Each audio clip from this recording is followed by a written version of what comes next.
selamat siang dan salam sejahtera untuk kita semua. Senang sekali dapat berkumpul kembali dalam kegiatan pelatihan yang mengangkat tema strategi komunikasi untuk lembaga non-profit. Nah, hari ini topiknya yaitu implementasi dan evaluasi strategi komunikasi. Sebelum itu mungkin aku izin memperkenalkan diri lagi. Perkenalkan, saya Fahira dari Lingkar Madani yang akan membantu berjalannya sesi pelatihan kita pada hari ini. Baik, semua narasumber kita masih sama dengan yang sebelumnya. Ada Tika Pamungkas dan Sana Vita sebagai praktisi komunikasi strategis atau mungkin bisa kita sapa Mbak Tika dan Mbak Sari ya. Oke, mungkin tanpa berlama-lama lagi waktu dan layarnya dipersilakan untuk Mbak Tika, Mbak Sari. Silakan Mbak. Oke, thank you Bila. Oke, selamat siang kawan-kawan, Mas Aji dan Cassandra. Eh, kita hari ini akan nge-review lah kurang lebih dari tugas yang sempat dikirimkan. Eh, dan kita akan bahas sedikit, lalu ada beberapa hal yang akan kita share. Gitu. Mungkin boleh minta tolong presentasinya. Oke, hari ini kita lebih fokus di komunikasi dan pencapaian ya. Next, kalau kita lihat lagi di minggu yang lalu tentang harapan apa sih dengan mengikuti eh, pelatihan atau kelas ini, kita lihat bahwa sebenarnya pengen kayak menyampaikan cara komunikasi, lalu meramu strategi komunikasi, details yang mendalam, lalu efektif, lalu berbagi peran. Eh, Sekarang kalau kita lihat hari ini, boleh next. Kita akan review tugas, lalu saya akan share sedikit lagi tambahan tentang kanal komunikasi dan rencana konten, sama dasar pengukuran dan evaluasi komunikasi. Oke, terima kasih buat Kak Sandra sama Mas Aji ya Mbak ya. Kita sudah terima eh, hasilnya, apa PR-nya, lalu dan kita happy banget gitu karena sebenarnya sih sudah di track yang benar, maksudnya track yang sesuai sama yang sempat kita omongin di minggu lalu. Kita ada feedback, sedikit-sedikit feedback, tapi sebelumnya mungkin Cassandra atau Mas Aji bisa share dulu, jadi saling belajar antara Cassandra dan Mas Aji karena di sini baru berdua, jadi mungkin bisa share dulu gitu hasilnya. Siapa yang mau duluan? Cassandra atau Mas Aji dulu? Ah, nggak usah takut, Cassandra.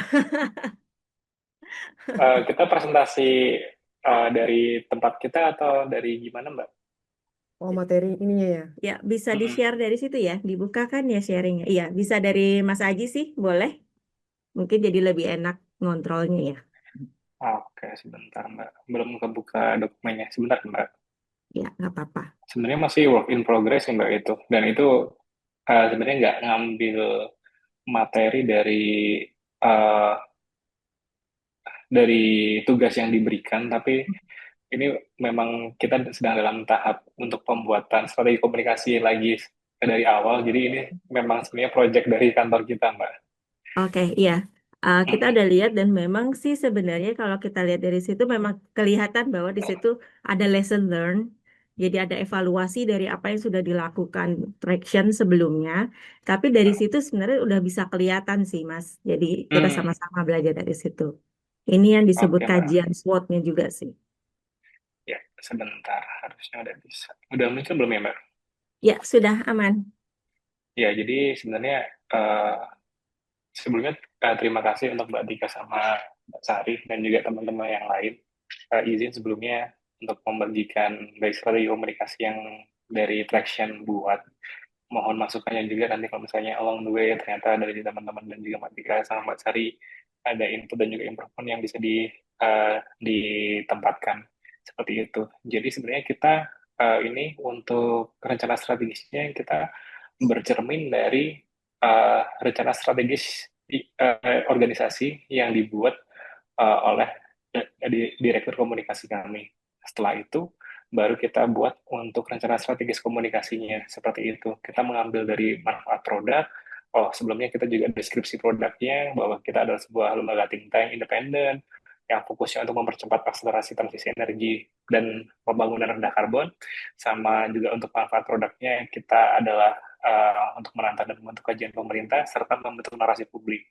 Itu 2 poin yang kemarin saya ambil dari rencana strategis organisasi secara keseluruhan. Nah, untuk nilai core value-nya, sebenarnya kita ada 6, Mbak. Tapi dari sini, dari saya sendiri mengambil semacam 3 poin yang paling bisa diimplementasikan dalam rencana strategi komunikasi. Karena dari bidang komunikasi, misalnya value seperti dampak, sama transparansi, serta integritas, itu yang impact-nya paling gede dari bidang komunikasi, seperti itu. Jadi dari nilai utama ini kita mengambil kesimpulan bahwa produk komunikasi yang dihasilkan Traction harus memiliki integritas yang tinggi, serta membangun narasi positif secara transparan untuk menciptakan dampak positif di bidang pembangunan rendah karbon dan transisi energi bersih. Seperti itu. Ini sebenarnya pencapaian dari Traction di tahun kemarin, serta kajian utamanya kita fokus di transisi energi bersih sama pembangunan berkelanjutan.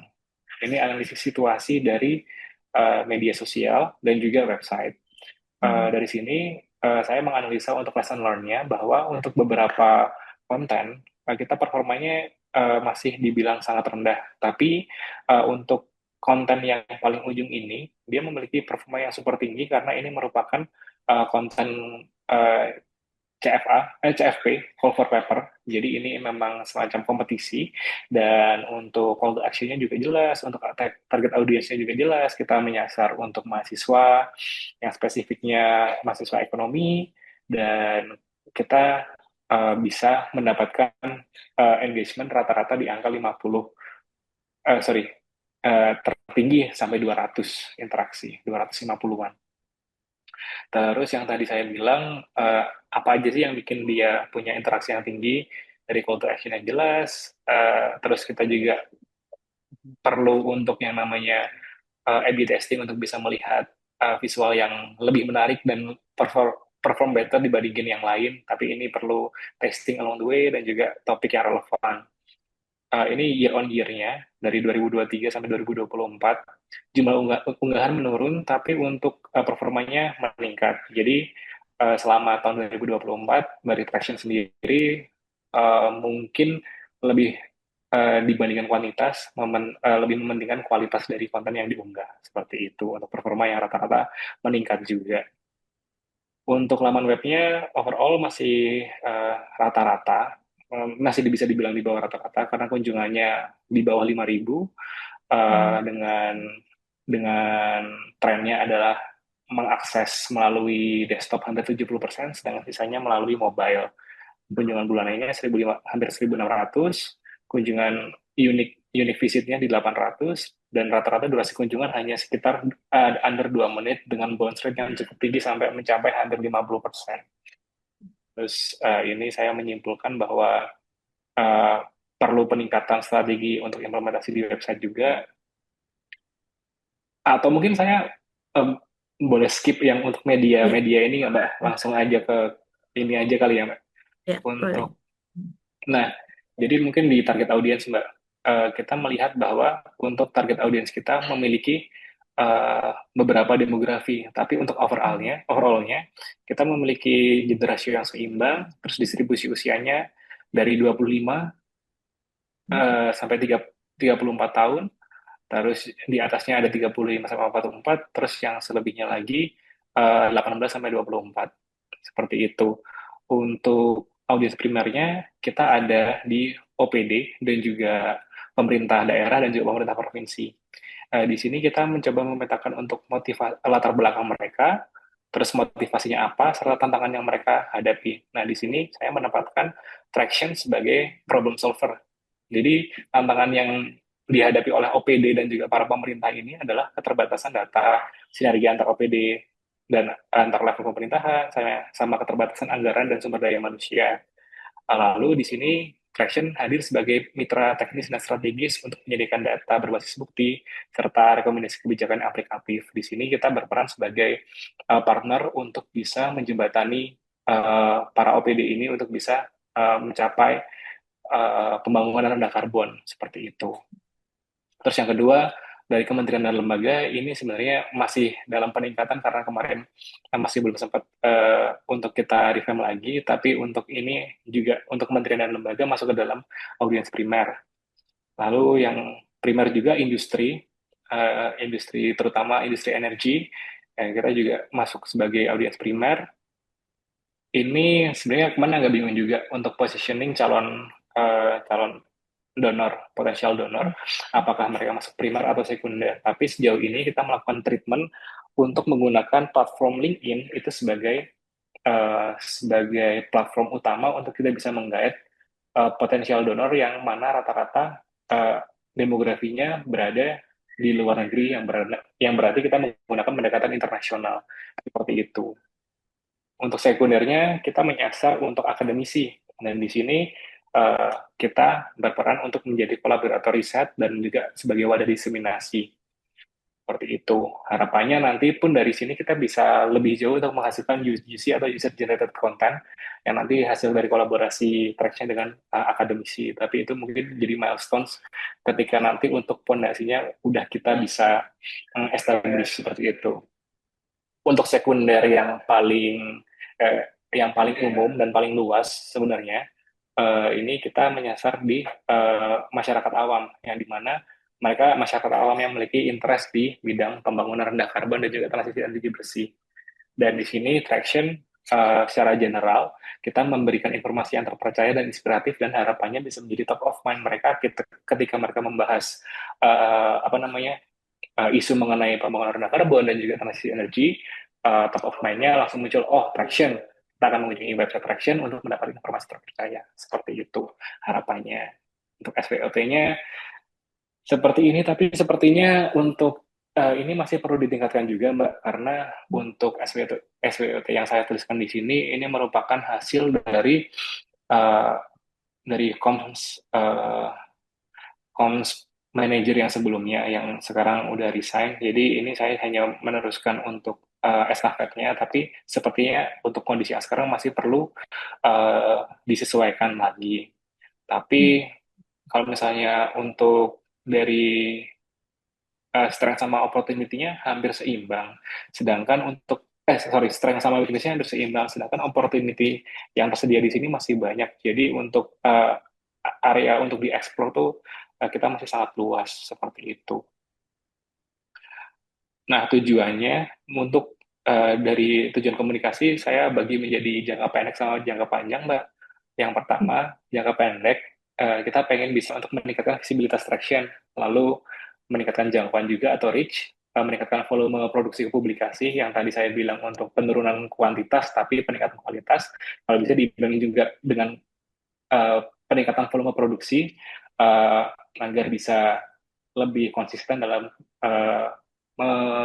menyampaikan message-nya dan bisa tercipta echo chamber di audience traction seperti itu. Lalu juga peningkatan engagement sama bisa menciptakan alur komunikasi yang efektif dan dapat terukur karena jika sampai sekarang ini kita masih belum punya sistem atau proses yang bisa kita measure nih, oh inisiatif ini ternyata kemarin performs well atau enggak, kita belum ada prosesnya seperti itu. Jadi kita pengen ada proses yang kita bisa memberikan judgement secara objektif dan kita bisa menentukan untuk next step-nya seperti apa. Tapi untuk in the long run, kita pengen untuk menciptakan citra strong branding di Traction dan menjadikan top of mind yang tadi saya sebutkan. Itu untuk tujuannya. Nah, ini big idea-nya sebenarnya kita masih BIP juga, tapi idenya adalah sustainable impact driven by innovation, collaboration, and integrity. Sedangkan untuk kita breakdown ke key message-nya masih proses. Nah, untuk strateginya yang kemarin saya propose dan masih saya pertimbangkan sejauh ini adalah pakai model AIDA untuk awareness, interest, desire, sama action. Untuk kita bisa membuat alur yang seamless dari hulu ke hilir, di mana proses atau journey dari user itu dari non audience menjadi loyal member itu tuh kita menciptakan alur seperti ini, Mbak. Audience interaction terpapar dari konten media sosial, lalu dari konten media sosial tersebut juga menyampaikan call to action uh, setelah terpapar, apa yang perlu mereka lakukan?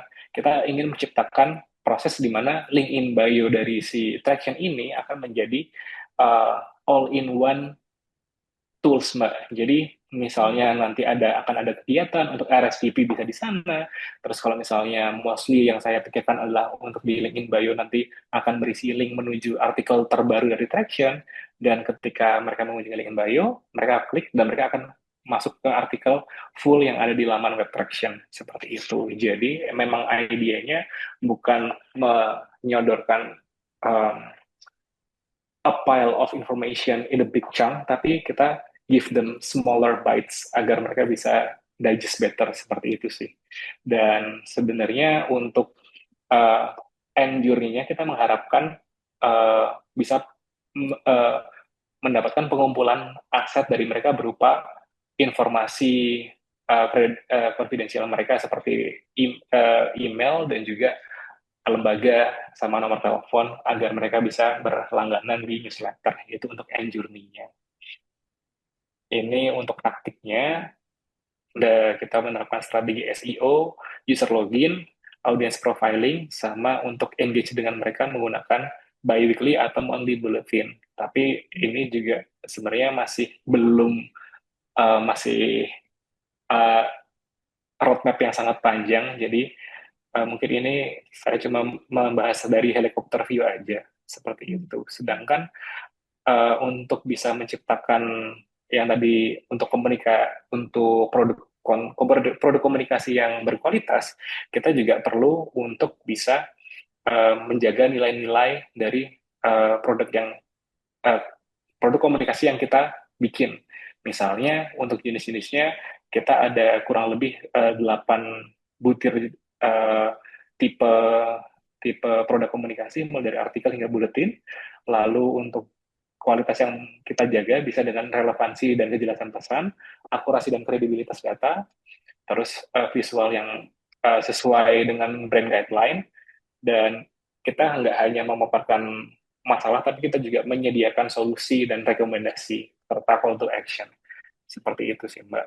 Kalau ini mungkin untuk konsumsi dari tim kami mengenai best practice-nya untuk gimana cara kita bisa membuat proses yang rutin, termasuk di sana. Di dalamnya ada weekly check-in, content pillar, editorial plan, sama audience research. Meskipun sekarang kami juga memiliki editorial plan, tapi memang sudah beberapa bulan ini cukup mandek, Mbak, karena memang untuk prosesnya yang kita hadapi, kesulitannya adalah uh, ketika ketika dari sosial media yang ever changing dan juga kayak uh, saat itu juga harus segera naik, sedangkan kita juga perlu menjaga untuk validitas datanya dan juga untuk informasi yang disampaikan tuh uh, relevan dengan concern dari Traction atau enggak. Nah, untuk memenuhi hal itu, kita melewati proses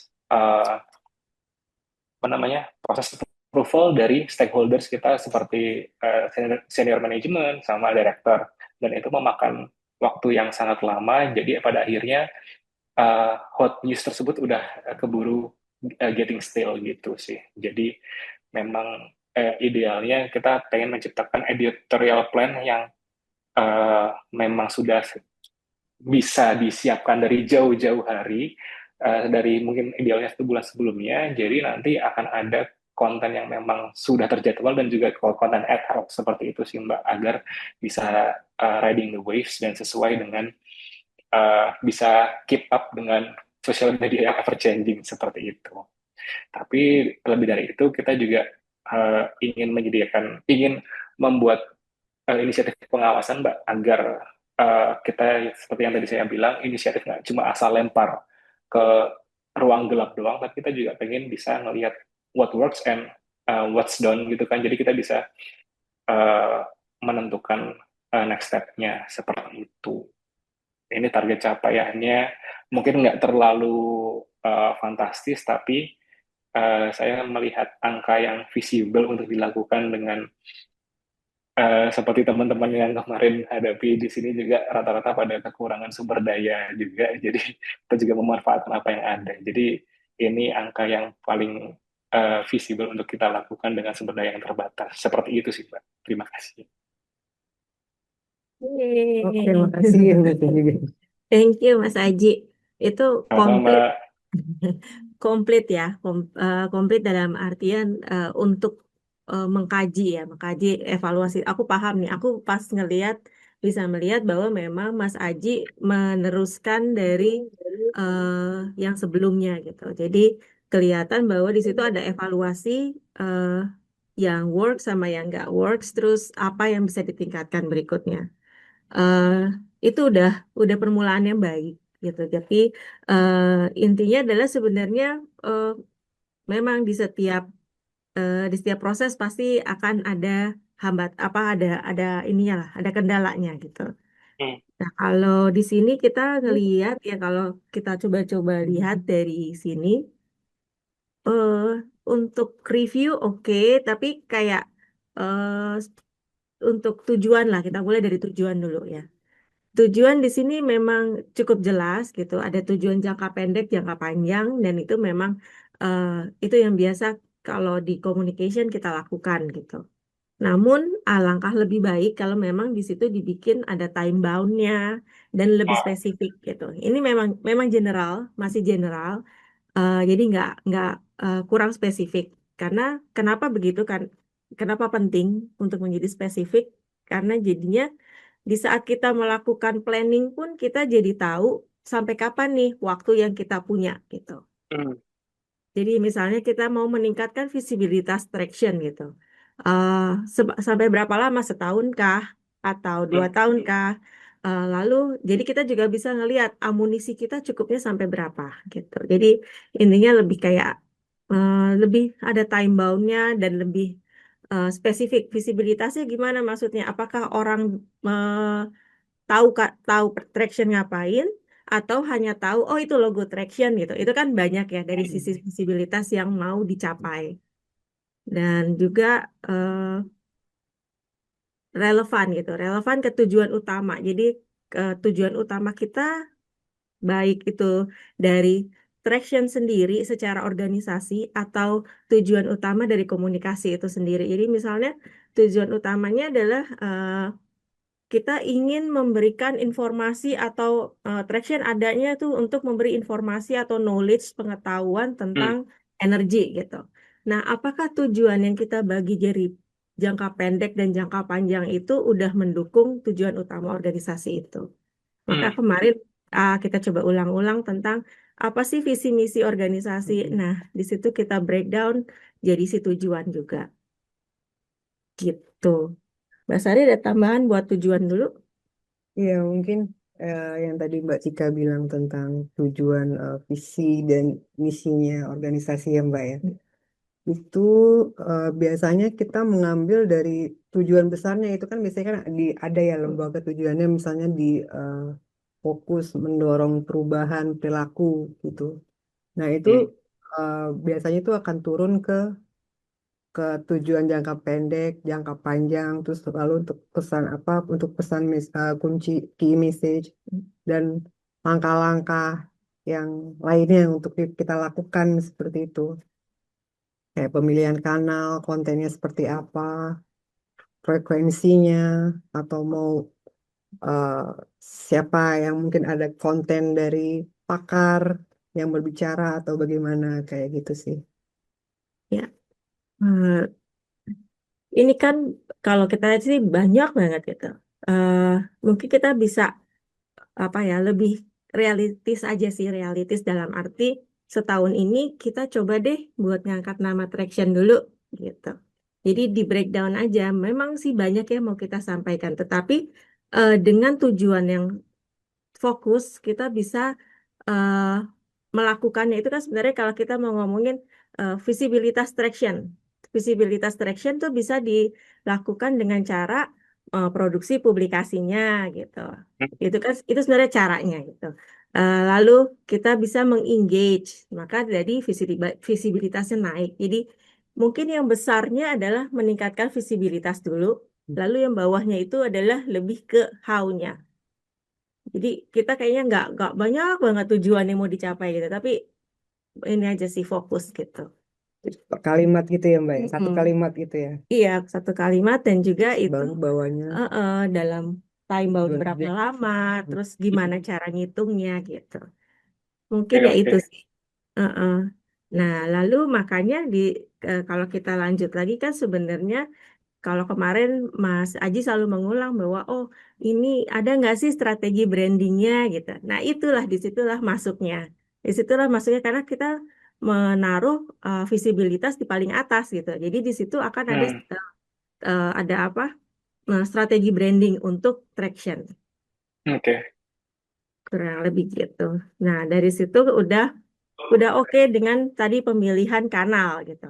Itu Hmm, pemilihan kanal sudah cukup jelas dengan melihat persona audiens yang dimiliki Traction. Tadi Mas Aji udah breakdown baik baik sekali gitu. Eh, XDY ya. iya, dan juga memang menggunakan atau mengimajinasikan bahwa itu adalah orang yang seperti apa, hmm, itu akan lebih mudah memang. Itu ya. baik banget.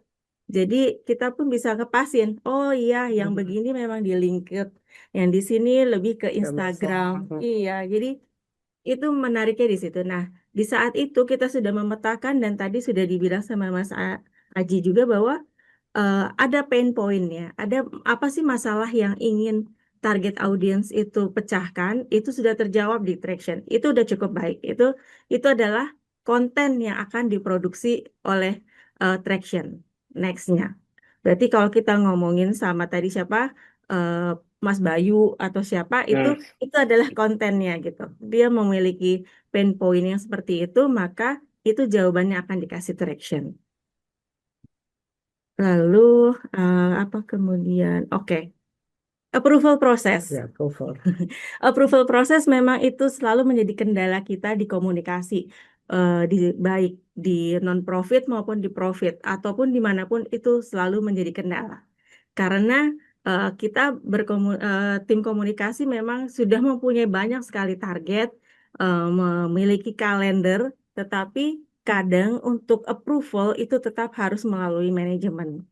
Nah, jadi memang lebih baik makanya kemarin untuk strategi lebih baik kumpulin semuanya termasuk manajemen-manajemen itu. Dalam arti kita sama-sama rembukan, kita ada tujuan ini, kita mau mencapai ini dalam setahun. Jadi minta tolong partisipasi Bapak atau Ibu, itu yang lebih baik kita ingatkan terus gitu, bahwa kita butuh partisipasi mereka setiap bulan untuk mengecek dan mengapprove tadi konten kalender itu. Jadi dari yang tadi audiensnya siapa, message-nya apa, itu akan ditaruh ke dalam kalender sebulan. Jadi ya setuju tadi Mas Aji bilang dibuat semua dalam sebulan, itu yang utama. Kalau ada yang ad hoc ya tentu ad hoc tadi. Itu udah strategi yang memang terbaik gitu. Dan itu eh, akan menggeser apa ya?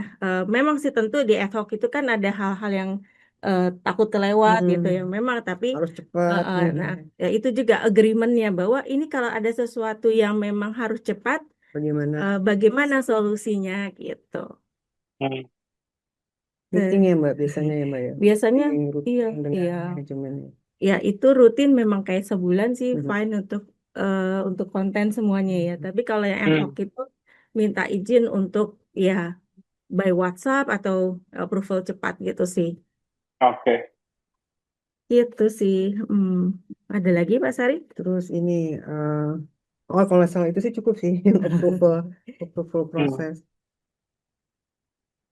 Tantangan data ya. Kalau data kayaknya saya Iya, kayak tidak data. meragukan Traction terus pasti semuanya punya semuanya ya. Maksudnya tantangan data itu maksudnya buat konten kan Mas ya?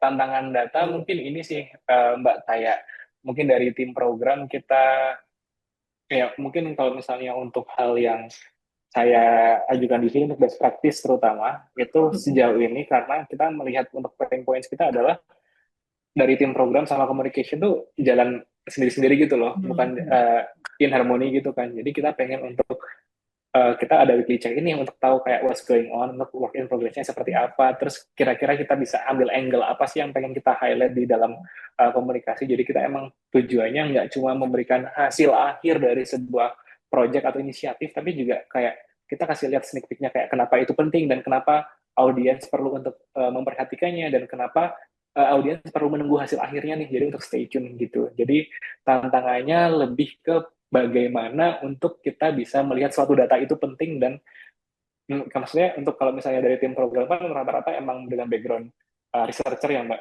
Jadi mereka secara teknis jauh lebih advance. Sedangkan dari tim comms lebih kayak apa ya, all rounder gitu. Jadi memang harus paham project itu secara mungkin in the surface, tapi kita juga pengen lihat nih untuk tantangan data yang kita hadapi itu gimana cara kita bisa melihat itu menjadi sesuatu, mengambil angle yang menarik gitu sih Mbak.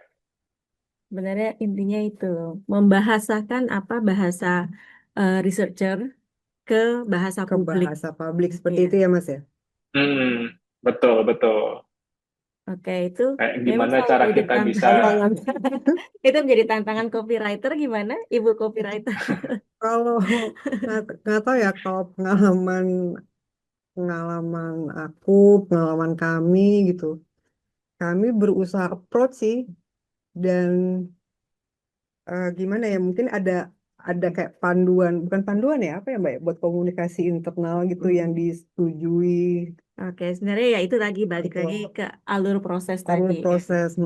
Tapi yang sering kami lakukan atau khususnya Mbak Sari di sini kadang kalau kita mempunyai suatu data atau suatu event yang mau kita angkat, sesuatu lah yang pengen kita angkat, kadang-kadang Sari nggak puas nih dengan hanya membaca report atau apa, dia akan mendatangi si sumber data itu. Kayak misalnya hmm, manajer tapi yang turun di lapangan kayak gitu. hmm, Jadi atau nggak mungkin yang penerima manfaat. Jadi kan lebih kayak lebih hidup gitu loh ininya apa, eh, konten yang bisa kita hasilkan lah seperti itu. Sama aku juga baca-baca, hmm. browsing-browsing, terus yang ngulik-ngulik internal dan eksternal gitu lah. Gitu sih. Oke, oke Mbak, makasih banyak Mbak. Oke, ada lagi Mbak? Terus oh pakai LinkedIn enggak ya? Tadi emang dia ini Udah. evaluasi belum ada, oh nanti ya kita itu akan kita Iya. bahas. Ya cukup ya Mas ya, dari yang masih menjadi Atau ada yang alternatif. mengganjal? Masih ada yang mengganjal. Hmm, Mungkin ini sih Mbak, kalau ini mungkin nanti rencananya saya pengen untuk brainstorm dengan seluruh manajemen, jadi mengenai big idea dan juga key message-nya, yang mana maksudnya ini kan juga akan menentukan arah kemana dari gimana traction akan bersuara, gimana voice dari traction itu. Jadi saya memang sebenarnya nggak pengen untuk kayak berasumsi aja dari satu pihak doang, tapi saya pengen emang mengajak tadi yang dari Mbak Sari sama Mbak Tika sampaikan, juga mengajak manajemen untuk ikut terlibat dan juga menentukan bersama. Kayak gitu sih Mbak. Jadi memang kayaknya big idea-nya ini perlu disuspend dulu. Ya, betul. Seperti Karena itu. ini sebenarnya berhubungan sama positioningnya Betul. Traction sendiri gitu. Iya, Hmm, memang itu sesuatu yang harus didiskusikan dan diputuskan hmm, bersama sih. hmm, hmm, Gitu. hmm. Dari situ baru bisa masuk ke key message yang memang sudah bagian dari komunikasi. Hmm. Tapi mungkin ini Mbak, kalau misalnya boleh bertanya dari Mbak Sari sama Mbak Tika, kira-kira ada saran nggak untuk gimana dari seorang comms practitioner bisa membuat guideline untuk bisa memfasilitasi orang non comms seperti program sama manajemen untuk bisa turut merembuk misalnya ini produk komunikasi misalnya big idea dan juga mungkin tadi kayak editorial plan gitu. Eh, Ya, biasanya itu akan ada kayak small workshop lah. Itu Hmm, dimulai dengan kita melihat tadi SWOT tadi, dengan kekuatan hmm, organisasi apa, weakness-nya apa, opportunity-nya apa, threat-nya apa, dan hmm, akhirnya kita akan ketemu gap-nya. Di gap itulah yang kita bisa melihat keunikan atau kekuatan si traction compare to others gitu. hmm. Jadi dari situ baru bisa kita masuk ke kayak kita bilang big idea-nya itu, Mas. Oke Mbak. Sebenarnya kuncinya ada di sini sih kalau mau ngomongin big Hmm, idea. Kalau memang melibatkan eh, pihak lain ya, dari audiens lain. Maksud saya oke. dari stakeholder di internal. Oke, oke Mbak, Oke, sudah jelas. Terima baik. kasih banyak. Baik, terima Terima kasih Mas kasih. Haji. Terima kasih banyak Mbak. Selanjutnya Kak Sandra. Cassandra, Kak Sandra, Mbak Sandra. mari kakak. Iya, saya. Aduh, punya Mas Aji itu kalau dipresentasikan di aku, semua orang pada langsung bilang, aduh udah bagus ini ya. Gitu.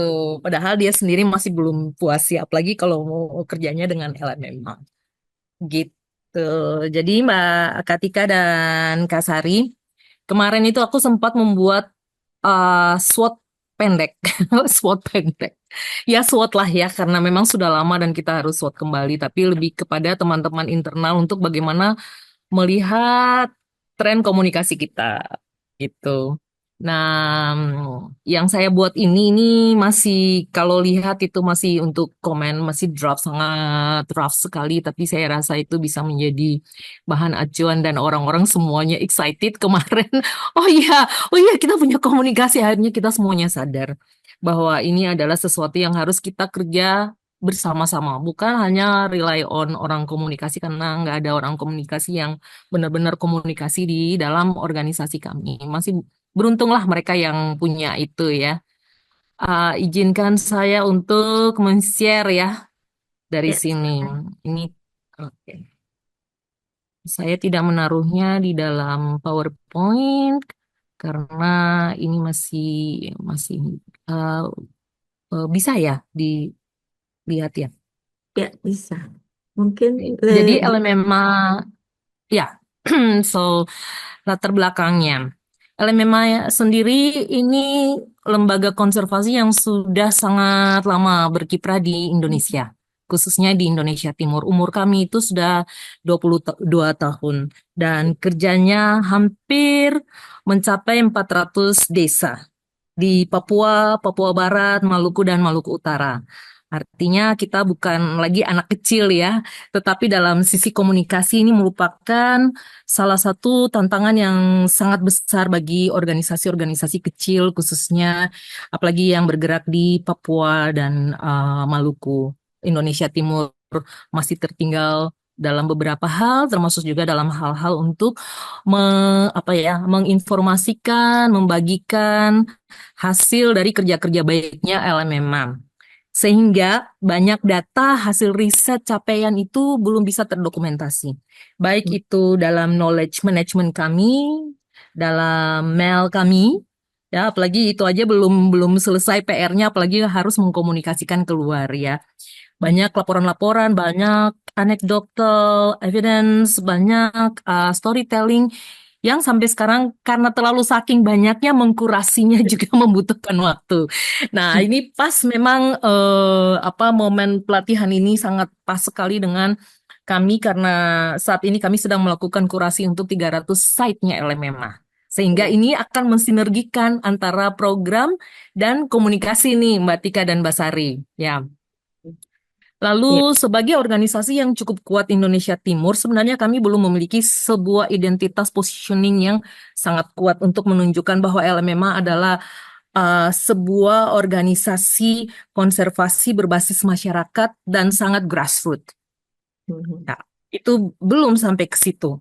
Lalu saat ini kami memang sudah memiliki kanal komunikasi dan media sosial, namun kembali lagi pengelolaannya masih terbatas karena adanya keterbatasan sumber daya manusia. Kami nggak punya divisi khusus untuk komunikasi. Kami melakukan komunikasi secara ad hoc. Jadi saya adalah orang yang ditugaskan untuk mengawal semua urusan komunikasi, monitoring, evaluation, and learning. Nah, jadi saya mencoba dengan masukan dari teman-teman di sini secara internal, melihat kembali visi misi dari rencana strategis dan rencana strategis LMMA untuk 5 tahun ke depan sampai dengan 2028, lalu keluarlah dokumen ini. Nah, prioritas komunikasi yang sekarang kami lihat itu ada dua. Yang paling utama memang untuk meningkatkan kesadaran karena Papua Maluku itu mempunyai wilayah laut yang sangat besar, sangat luas, tetapi biasanya cuma dijadikan ATM oleh pemerintah pusat khususnya. Nah, ini mulai membangun kesadaran masyarakat dengan praktek-praktek yang sudah dilakukan tidak mengisi tidak menginventing new wheels, tapi berupaya dari sesuatu yang sudah ada di masyarakat, lalu kita kembangkan itu, lalu bagaimana supaya kesadaran mereka itu bisa meningkat untuk bisa mengelola, mempertahankan akses terhadap sumber daya yang mereka miliki. Dan prioritas lainnya adalah mengubah perilaku.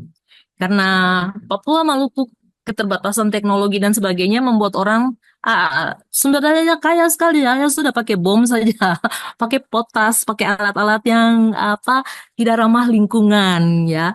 Lalu kalau orang luar masuk di dalam kawasan tangkapannya, oh ya ya itu mah biasa saja karena laut ini bukan kami punya, laut ini pemerintah punya. Padahal itu sebenarnya harus dikuatkan ya, mengubah perilaku dari yang belum atau yang tidak mau atau yang acuh tak acuh menjadi sebuah perilaku yang lebih eh, apa ya eh, lebih menghargai sumber daya yang ada di kawasannya.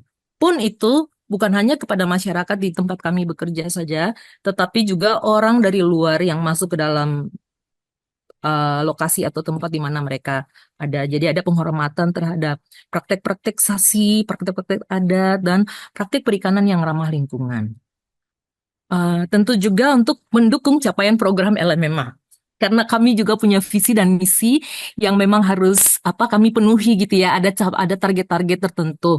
Nah, ini setelah kami berembuk, kami lihat kayaknya ini memang bagian dari prioritas yang perlu kami komunikasikan keluar. Lalu apa saja prioritas yang lain? Ada untuk menggerakkan aksi kolektif supaya masyarakat itu bersama-sama, bukan cuma dia saja, tapi bisa menghubungkan juga dengan pemerintah, dalam hal ini pemerintah di tingkat bawah, karena kami sangat grassroots, jadi harusnya biasanya tuh dengan pemerintah desa, dengan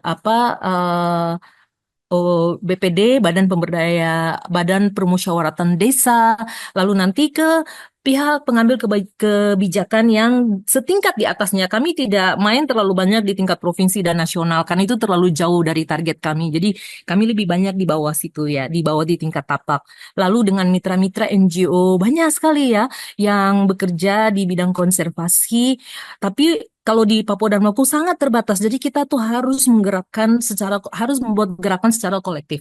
Gak bisa cuma LMMA sendiri, tapi kita harus bermitra. Dan publik lain yang memang kami rasa itu bisa menjadi mitra mendukung aksi kolektif ini, seperti badan riset misalnya, teman-teman dari BRIN, atau akademisi, teman-teman dari UNI ya. Lalu tentu saja ada juga untuk mengedukasi dan bahwa laut dan sumber daya yang sehat itu nanti bisa memberikan ketahanan yang lebih kepada masyarakat. Baik itu ketahanan pangan, ketahanan terhadap perubahan iklim, banyak sekali isu-isu itu sekarang di sini ya. Nah, itu yang kami bangun. Lalu tentu saja sebenarnya ini membangun reputasi dan kepercayaan itu sudah ada di awal. Pada saat kita mau menuju ke visi misi kita ke situ. Tapi kenapa itu menjadi prioritas pendukung? Karena kami rasa itu untuk mendorong lagi. Tapi kalau itu sudah ada, itu yang kita harus taruh di awal, itu sudah ada embedded dengan sendirinya pada saat kami bekerja di bawah. Jadi ini untuk lebih memperkuat lagi. Advokasi, iya, tetapi advokasi itu bukan prioritas utamanya LMMA. Karena bukan di situ ranah mainan kita. Kita udah tahu, kita bukan Greenpeace, kita bukan Walhi gitu ya. Kita beda dengan mereka. Yang kita lakukan adalah penguatan kapasitas penyadar-tahuan terhadap hak-hak masyarakat adat terhadap sumber daya alam, khususnya sumber daya lautnya. Jadi ini memang ditaruhnya di situ. Orang-orang semua juga bingung ya. Kenapa sih kalian nggak advokasi? Enggak, advokasi kita beda pendekatan, beda visi, beda misi, beda tujuan. Jadi kita adanya di situ. Walaupun nanti memang arahnya ke situ juga. Ya, tapi tidak itu sebagai sebuah prioritas utama. Nah, target audience LMMA yang pertama adalah komunitas lokal dan masyarakat adat. Itu udah pasti. Kita bukan pemerintah, enggak. Pemerintah itu nomor 2. Karena kalau masyarakatnya sudah kuat, dia akan bisa memperjuangkan haknya terhadap pemerintah di atas. Pemerintah di atas nanti akan mendorong kebijakan. Tapi kalau masyarakat tidak memahami haknya dia, tidak memahami sumber daya yang dia miliki, tidak tahu bagaimana mengelola, tidak tahu bagaimana melindungi, maka percuma saja kalau kita harus berbicara dari atas. Kita nggak top down, tapi kita mendorongnya bottom up. Jadi itulah apa namanya target audiens kita yang utama, primary-nya di situ. Lalu ada pemangku kepentingan lokal. Tidak bisa masyarakat kalau di tingkat desa, Tika dan Kasari, di sini sangat tergantung dengan adat.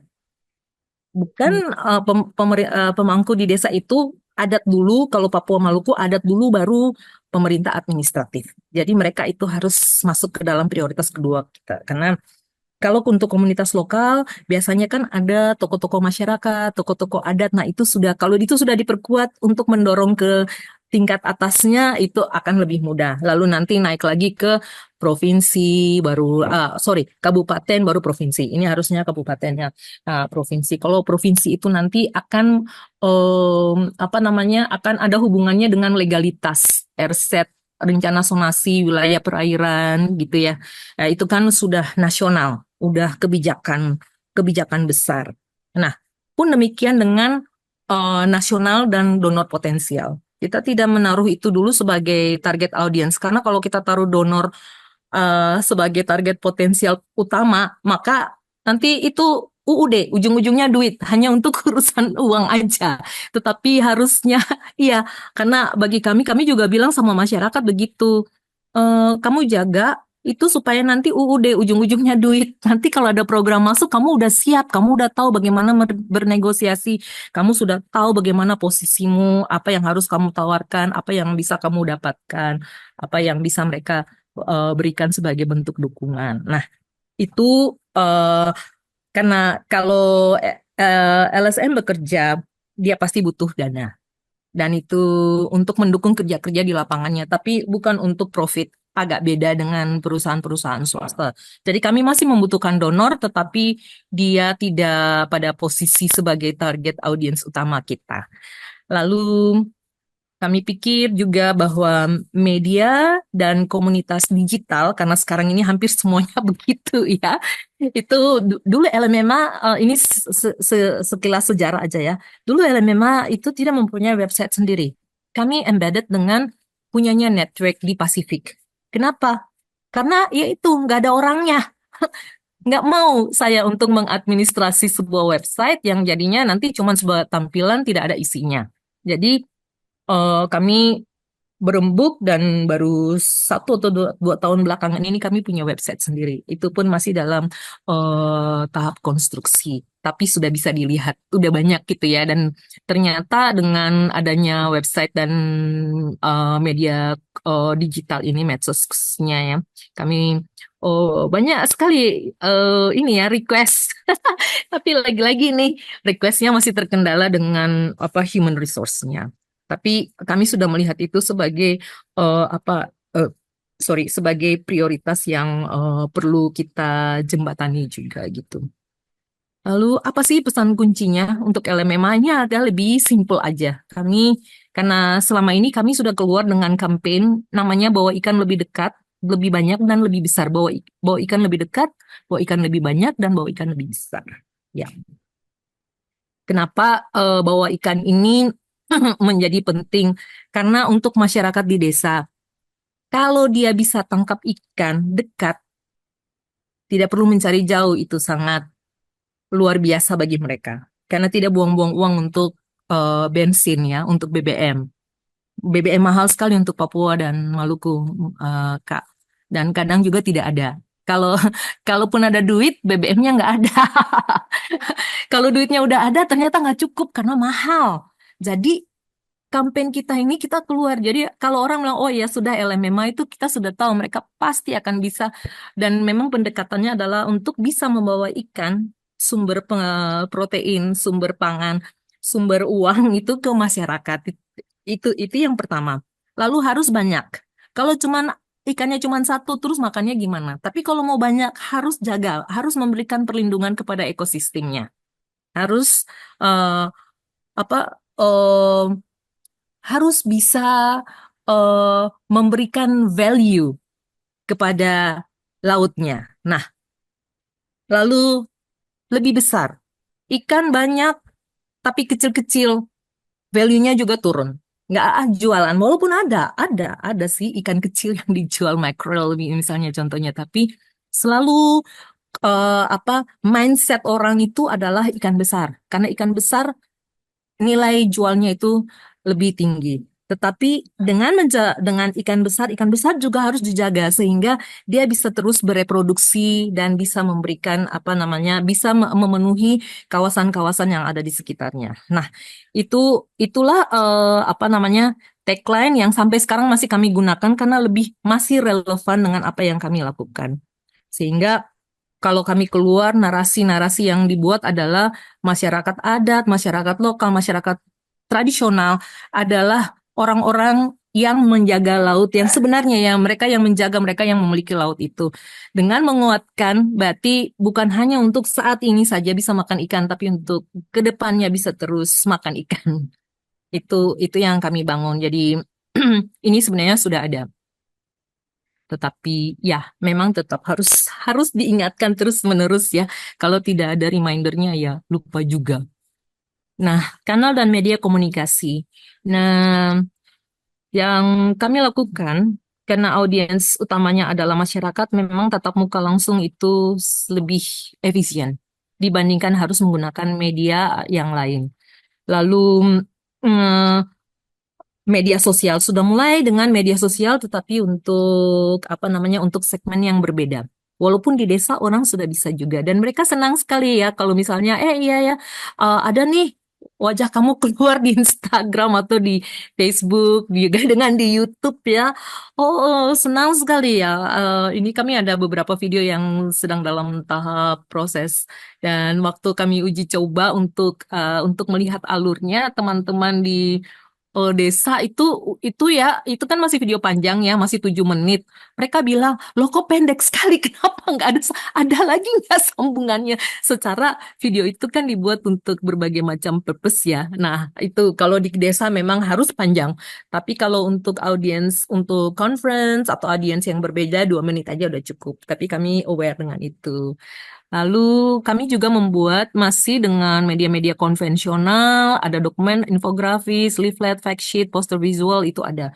Masih kami pakai sampai sekarang, mengingat audiens kami tadi itu. Tadi saya sudah sebutkan video dan dokumenter, ini juga, dan ini bagus sekali, kami rasa, ini bisa menjadi driven untuk teman-teman, bukan hanya sebagai untuk masyarakat, tapi ini juga,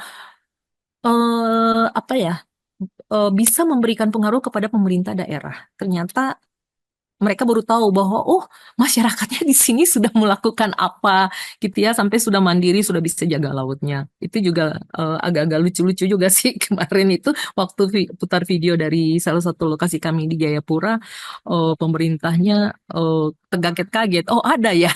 Iya, ada. Ya. Ya, media massa.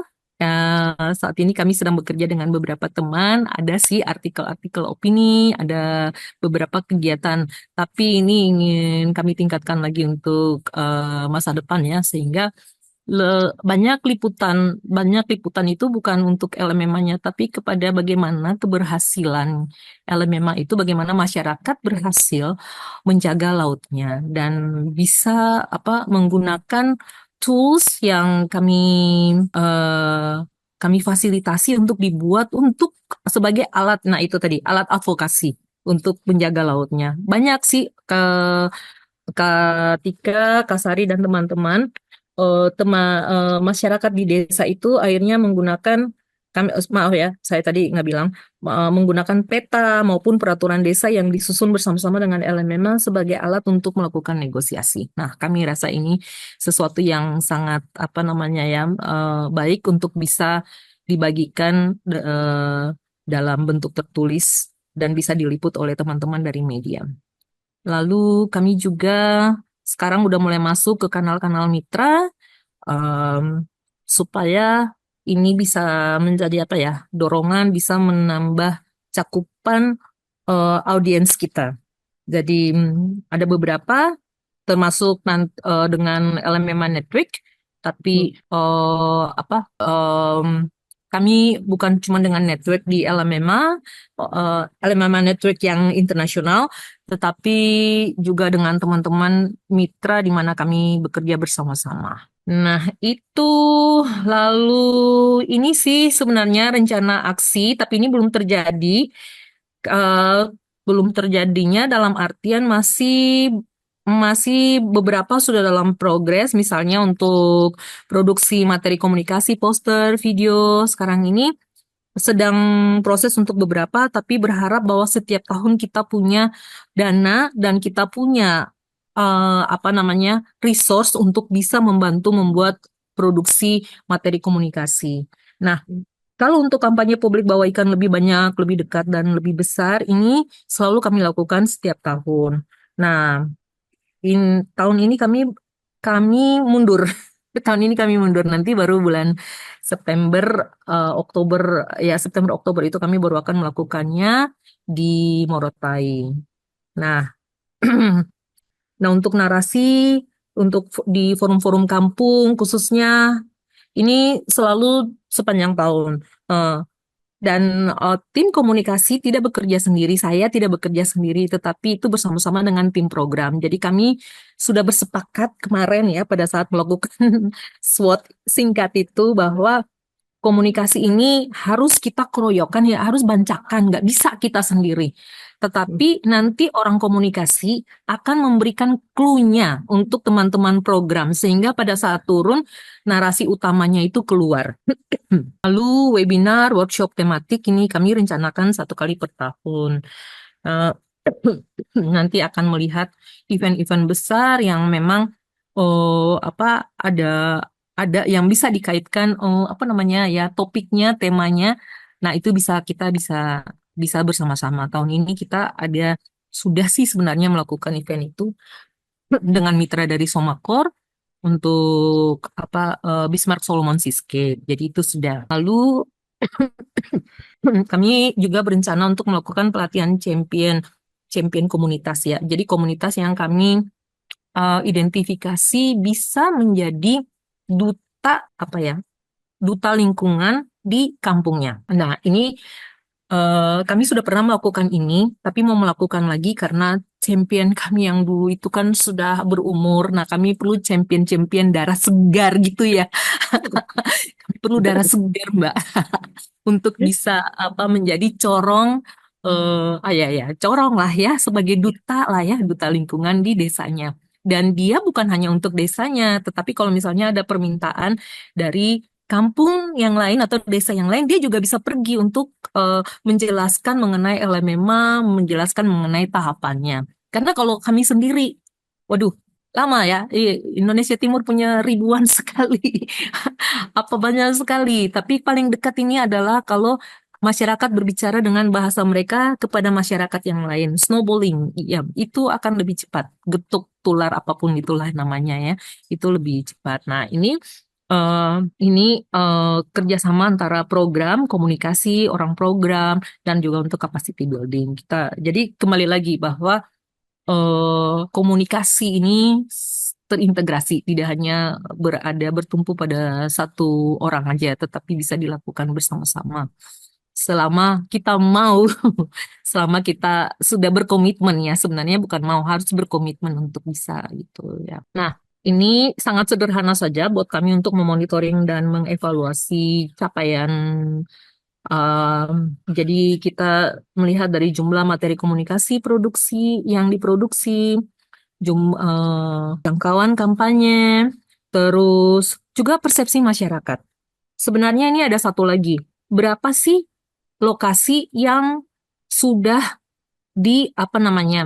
sudah di-influence oleh champion itu? Sebenarnya ini bisa masuk di sini, perubahan persepsi masyarakat ini. Jadi kita bisa lihat, oh ini ada permintaan-permintaan untuk untuk LMMA melakukan pendampingan. Nah, itu sebenarnya bisa masuk sebagai bagian dari indikator keberhasilan dari komunikasi kita. Nah, ini ada ya capaian target lokasi pengelolaan ini. Sebenarnya ini sudah masuk di sini.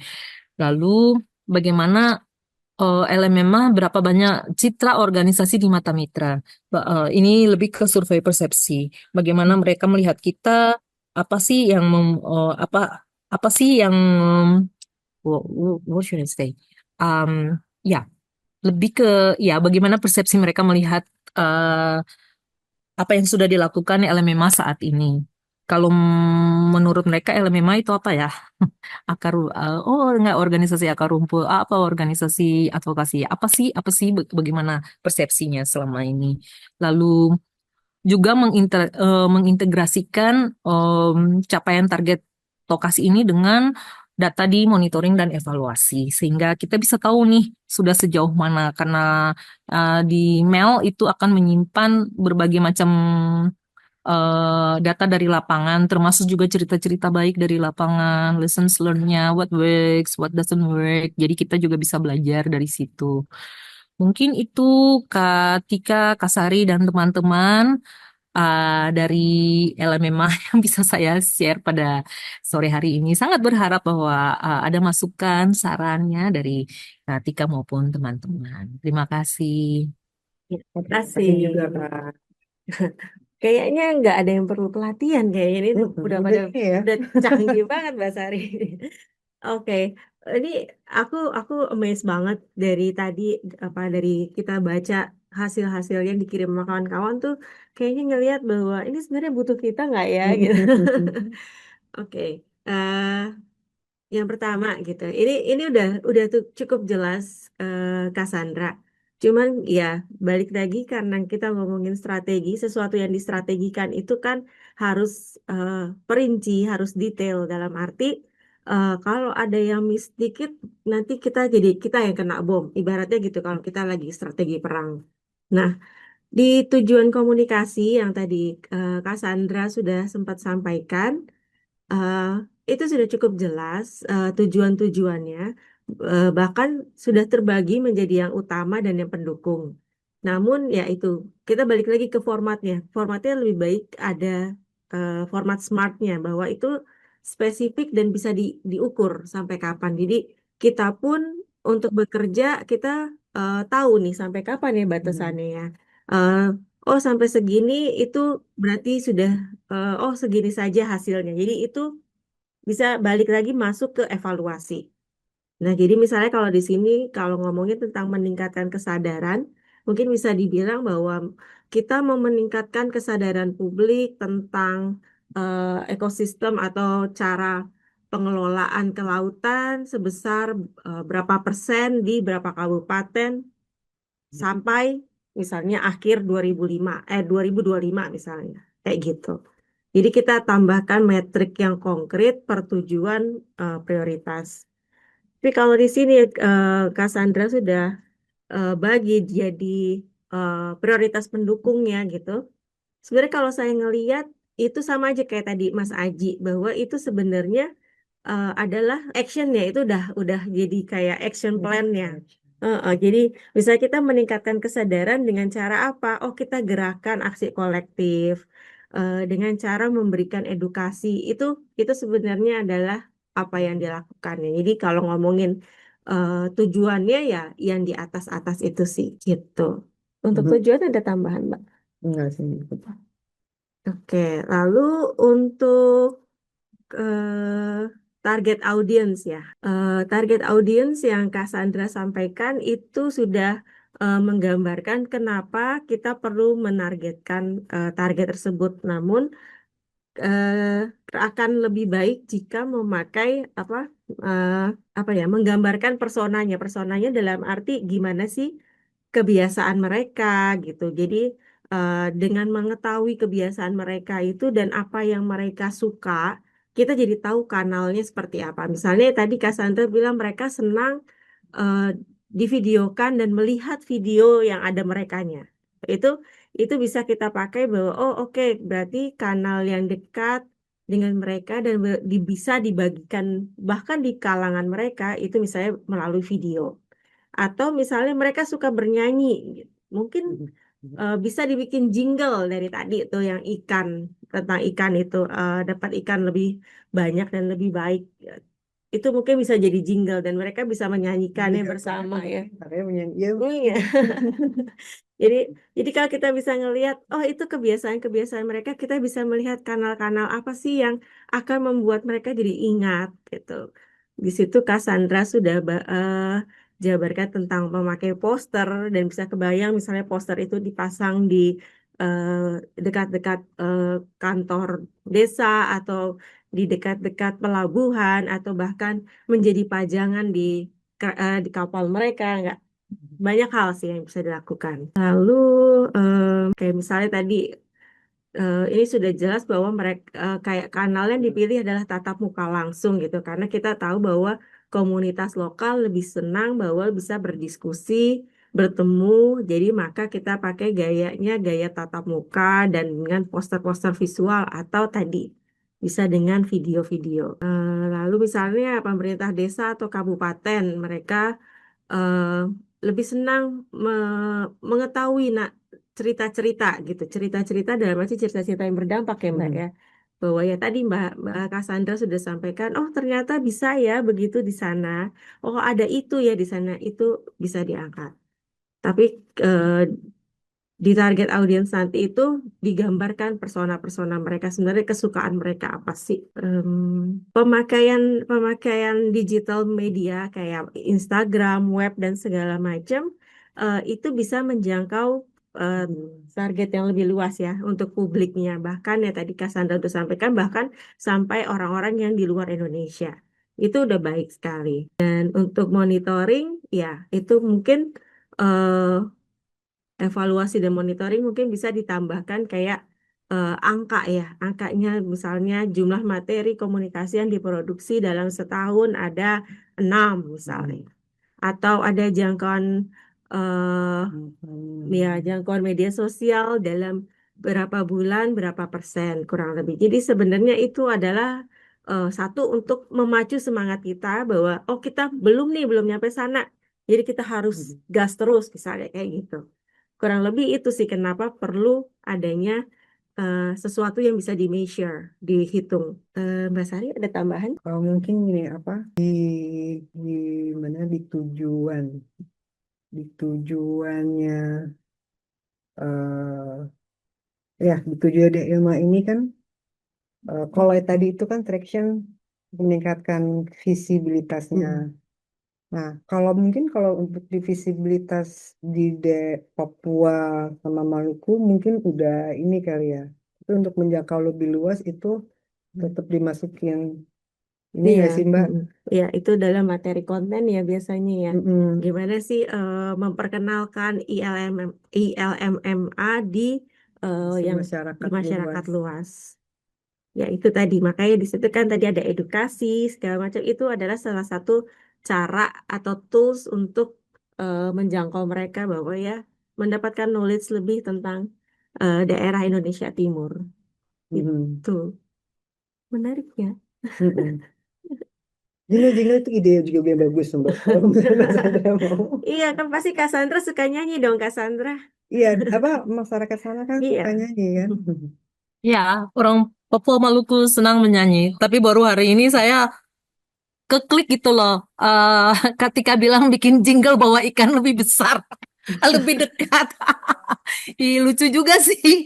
Dan Iya loh. memang dalam beberapa itu ya, dalam beberapa apa namanya ya, pendekatan kami itu ada sih ya sebenarnya bukan jingle Mbak, tapi lebih ke cerita apa ya, joke. Di sini bilangnya mob. Oh ya, jok-jok ya. Itu mungkin ya saya apa terlewatkan ya.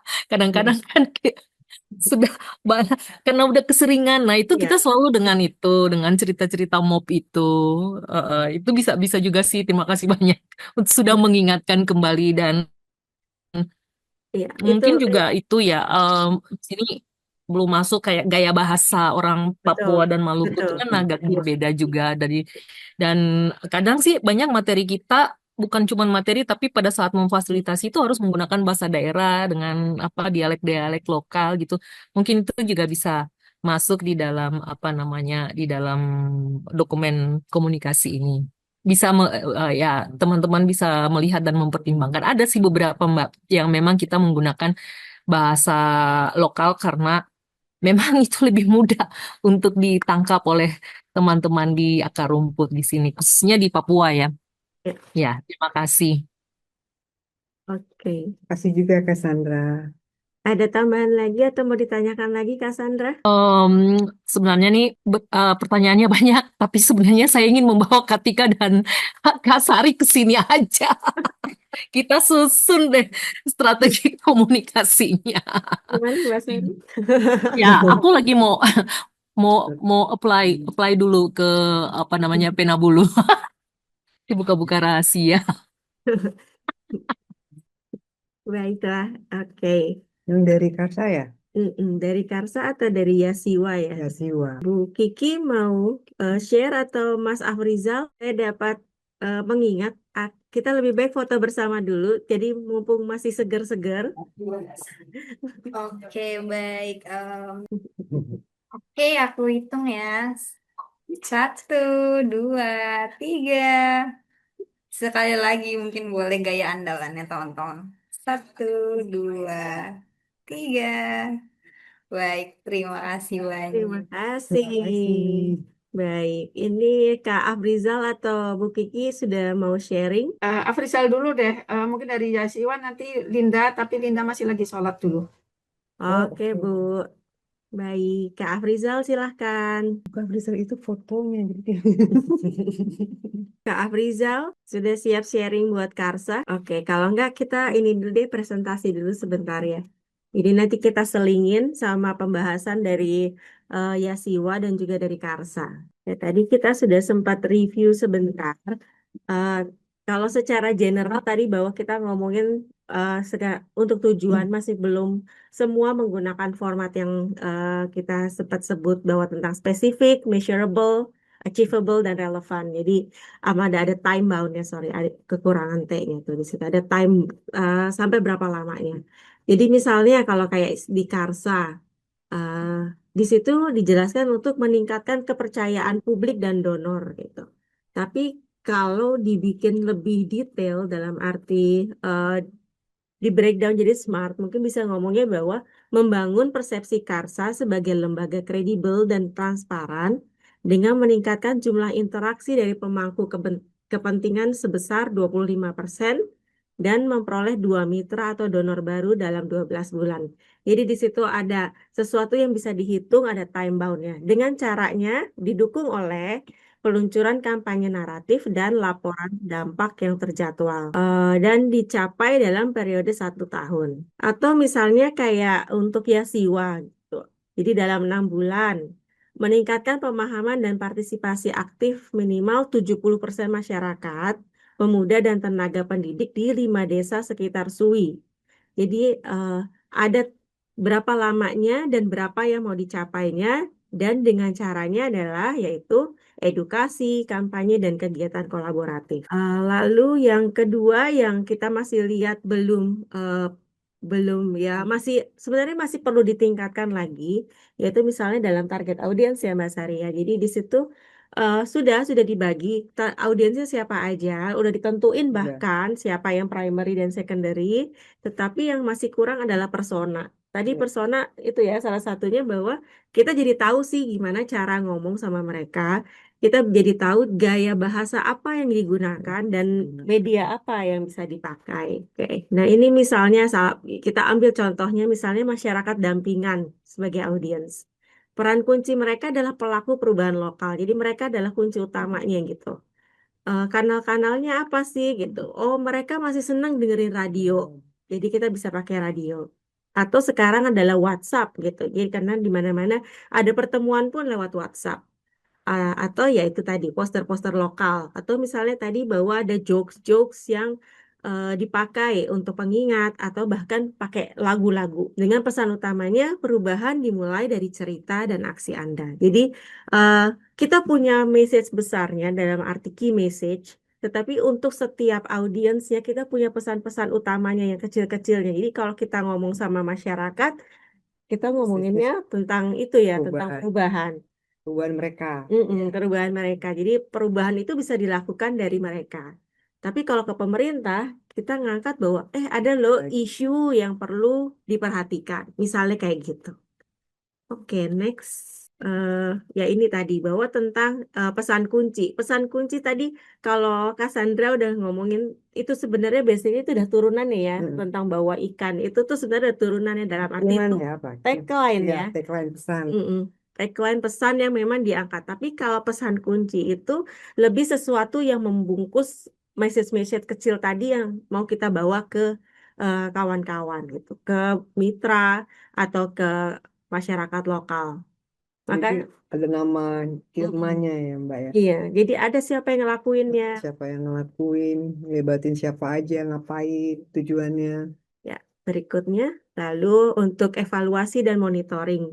Tadi sudah disampaikan ya banyak Hmm. tentang, oke kita evaluasi dengan melihat apa survei data atau Website. siapa yang datang, atau dengan reach atau engagement gitu. Tapi yang lebih spesifik lagi adalah indikatornya ada gitu. Misalnya outputnya, ada produk komunikasi apa dan outcome-nya apa. Misalnya perubahan persepsi atau aksi audiens ya. Ini misalnya contohnya, outcome yang kita harapkan meningkatnya pemahaman masyarakat. Jadi kita mau masyarakat lebih paham. Indikatornya apa sih biar kita tahu bahwa oh ini udah tercapai atau belum. Itu misalnya ada minimum 70% peserta menunjukkan peningkatan skor pre-post test gitu. Misalnya kita ada tes atau sebelum pertemuan atau sesudah pertemuan ada tesnya dulu. Kayak kita kemarin ya di Iya. kelas ini ya. Kita jadi bisa tahu oke mereka butuhnya apa. Lalu setelah eh, setelah eh, setelah pertemuan apakah message yang kita ingin sampaikan tercapai. Tercapai, tersampaikan. Dan ini ya, sumber datanya maka tentang adalah kuesioner edukasi. Jadi di situ kita bagi ada outcome-nya, ada indikatornya, dan kita dapatnya dari mana. Oke, next. Ini ada yang mau sharing dulu atau kita lanjut dulu, Bu Kiki atau Mas Afrizal? Oke, sepertinya kita lanjut dulu aja deh. Untuk komunikasi di sini ya. Ini agak nge-refresh lagi. Sebenarnya tujuan kita, ini kan kemarin strateginya. Sebenarnya tujuan komunikasinya sendiri apa sih? Gitu. Kita mau menunjukkan pentingnya organisasi, menjelaskan dampak terhadap komunitas, lalu membangun kepercayaan dan pengenalan organisasi. Halo. Itu semua disebut. Ya, silakan Mas Afrizal. Iya, Apakah ini sudah? jaringan nggak bagus nih. Oh, Oh, gitu. jadi kan. Oke, Yang kita lanjut. kelampas-lempas terus. Oh, baiklah. Kalau gitu kita lanjut dulu. Iya, Nanti ya kita lanjut aja bisa nih Mbak. Ya. kita bisa share feedback kita kok lewat Iya, tim iya, iya. Berani. Oke. Oke, untuk lalu kita juga tadi membangun kepercayaan ya, semuanya hampir menyebutkan memang bahwa memang kita ingin organisasi kita dikenal dan dipercaya. Lalu berikutnya adalah untuk menarik dan mempertahankan donor. Nah, maka si strategi komunikasi ini seperti yang kemarin sudah kita sampaikan, yaitu isinya kurang lebih ada beberapa poin ini. Elemennya. Ya, next, next. Nah, ini saya agak apa ya?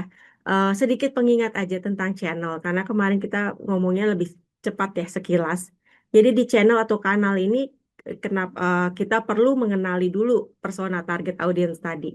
Eh, Contoh-contohnya cukup banyak tadi disebutkan oleh Kak Aji dan juga Kak Sandra. Jadi kalau kita udah tahu dengan siapa kita ngobrol, kita tahu nih. Misalnya kayak kita ya Mbak Sari, ya, misalnya mau pergi ke arisan dan kita akan ketemu ibu-ibu. Kita udah ngebayangin, oh ibu-ibunya senang ngobrol, ibu-ibunya akan ngobrolin tentang anaknya gitu. Nah, di saat kita datang ke sana, kita udah tahu nih, oh apa yang akan kita ceritakan, apa yang akan kita tanyakan. Seputar apa? Seputar anaknya, seputar keluarga, atau makanan ya Mbak biasanya ya. Lalu kita bisa kenali karakter setiap kanalnya.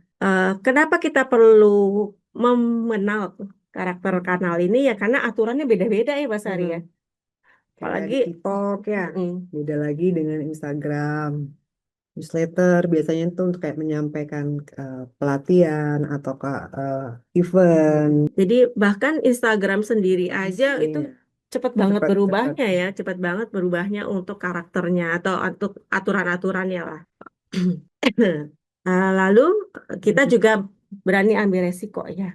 Harus coba-coba, yaitu bahwa ini semuanya adalah journey. Lalu gunakan persona audiensnya, jadi tahu usianya, minatnya apa, dan fokus sama kanal yang tepat. Ini ada suatu case study nih di Afrika Selatan. Jadi mereka melakukan suatu case study di non-profit organization, beberapa non-profit organization. Jadi kalau berdasarkan sejarah, itu komunikasi tatap muka dan telepon tuh masih efektif untuk menyampaikan informasi dan membangun keterlibatan. Jadi ini masih relevan banget karena yaitu kita menyampaikan sesuatu kita langsung dapat feedback gitu. Kan kalau sosial media itu akan agak lama, mungkin orang itu udah ngeliat tapi kita nggak tahu nih orang ini suka apa enggak, ngerti apa enggak ya Karena Mbak ya. juga likes juga belum tentu ini ya. Iya, mungkin likes karena oh ya udah deh kasihan gitu. Lalu dan berdasarkan tanggapan penelitian, kalau mereka secara internal, jadi mereka melakukan juga nih mau ngelihat kalau misalnya di internal komunikasi internal antar staff dan eksternal keluar itu mereka gimana sih apa sih yang tepat gitu. Kalau internal mereka masih senang menggunakan rapat atau komunikasi lisan ketemu langsung. Kalau eksternal juga ada komunikasi lisan, tetapi eh, ada yang lainnya juga yang apa yang mendukung gitu. Mungkin tadi apa dengan jok-jok itu materi presentasi yang seperti apa mungkin ya Mbak ya. Iya.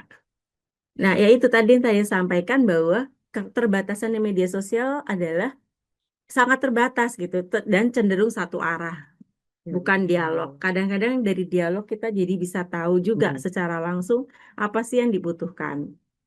Terus sebagian besar menerapkan pendekatan dua arah yang menekankan pada mendengarkan audiensnya, memberi ruang interaksi, atau membangun hubungan timbal balik.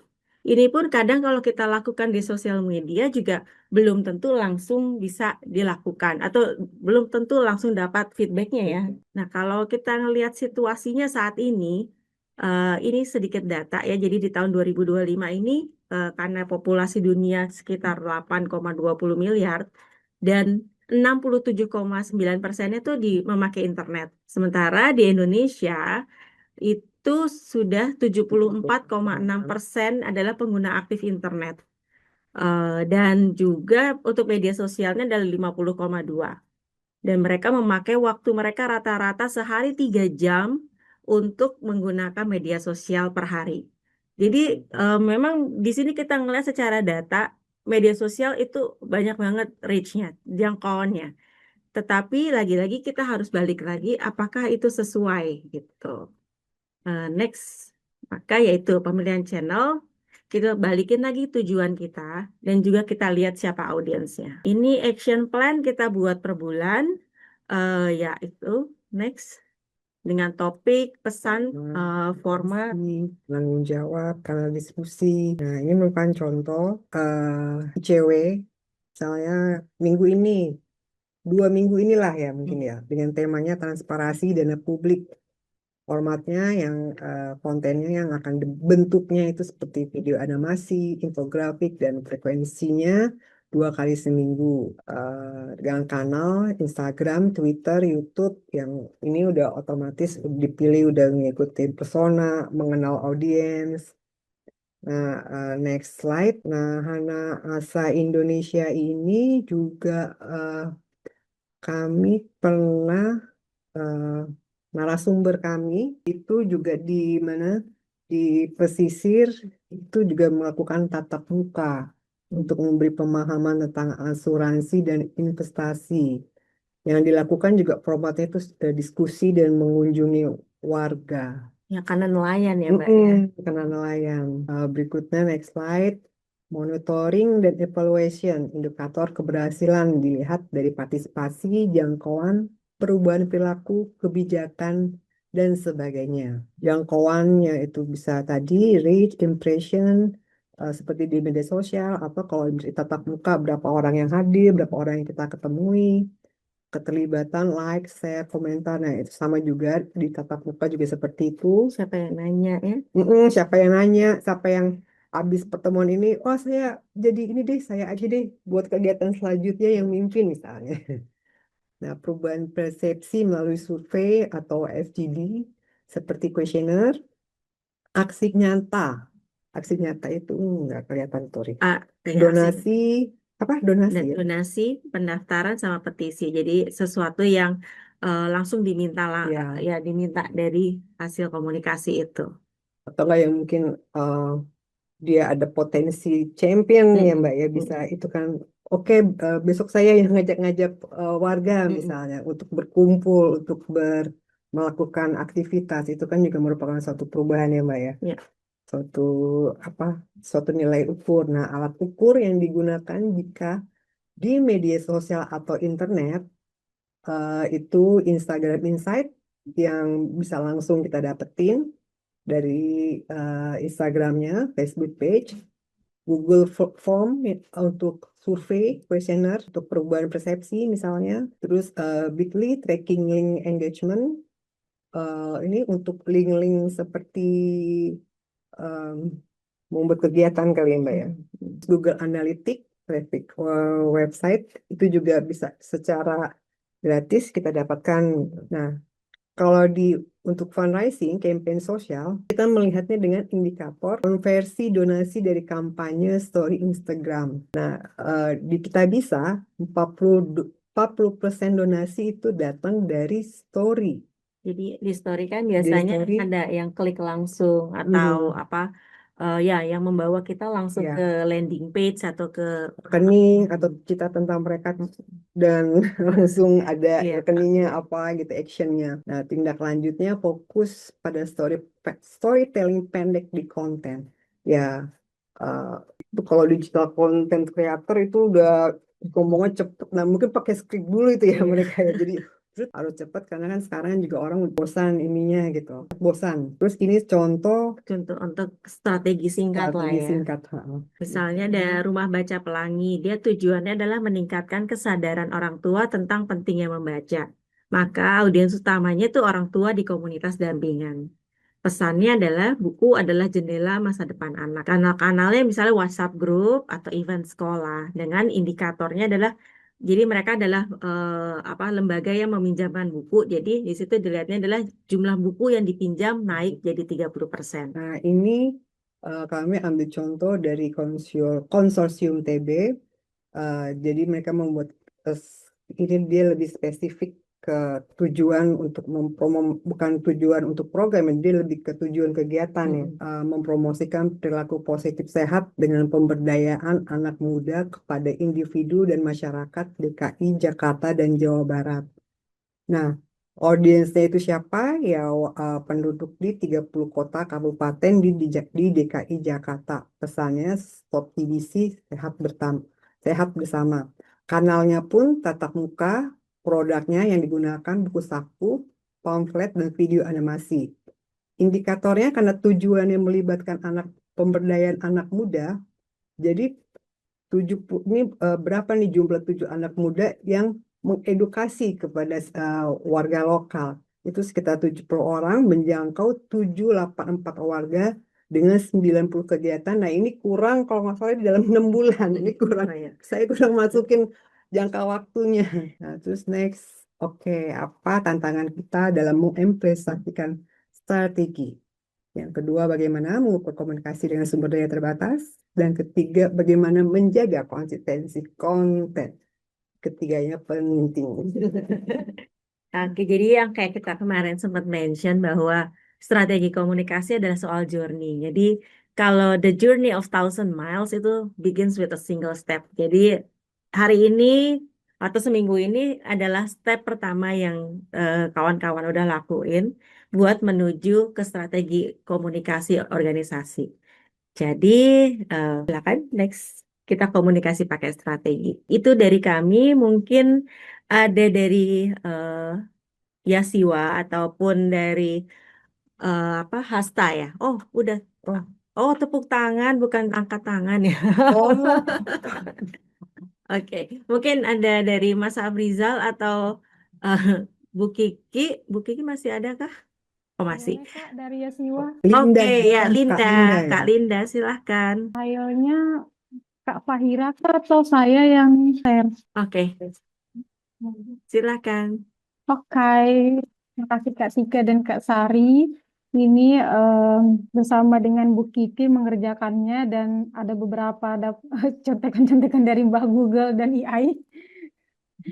Jadi kegiatan kami tentang pentingnya keanekaragaman hayati dan ekosistemnya di lahan basah Masangat Sui. Latar belakangnya itu ada mengenai lokasinya di Muaran Calong. Kira kalau dari kota Samarinda sekitar 6 sampai 7 jam perjalanan. Terus ada tentang informasi luasan kawasan berdasarkan indikatif seluas 7.000 hektar. Terus ada baseline data sebelumnya tentang keanekaragaman hayatinya, baik fauna maupun floranya. Faunanya ada 132, floranya ada faunanya ada 159, floranya ada 132. Terus ada juga jenis-jenis yang dilindungi sekitar 39 spesies, yaitu faunanya. Terus tapi di sana sedang mengalami perubahan yang lumayan signifikan, berbagai tekanan tentang pembukaan lahan, perburuan, terus mungkin akses informasi yang masih kurang mengenai tentang jenis-jenis keanekaragaman yang di sana, sehingga menurut kami perlu dilakukan teknik komunikasi atau strategi komunikasi, nanti ada di bawahnya ke pemerintah, ke masyarakat, maupun ke dunia pendidikan. Oke, ke tujuannya. Untuk tujuannya, ya seperti tadi saya katakan, untuk meningkatkan kesadaran masyarakat lokal dan pemangku kepentingan di tingkat desa akan pentingnya pelestarian keanekaragaman hayati dan ekosistemnya di lahan basah Sui. Yang kedua, untuk mendorong dan mengedukasi masyarakat, pemerintah desa, dunia pendidikan tentang fungsi ekologi, sosial, dan potensi ekonomi dari lahan basah Sui. Target audiensnya yang tadi saya katakan di latar belakang masyarakat lokal, pemerintah desa, dan dunia pendidikan. Kata pesan atau key message-nya, lahan basah Sui, sumber kehidupan kita. Jagalah keanekaragamannya, lestarikan masa depan kita.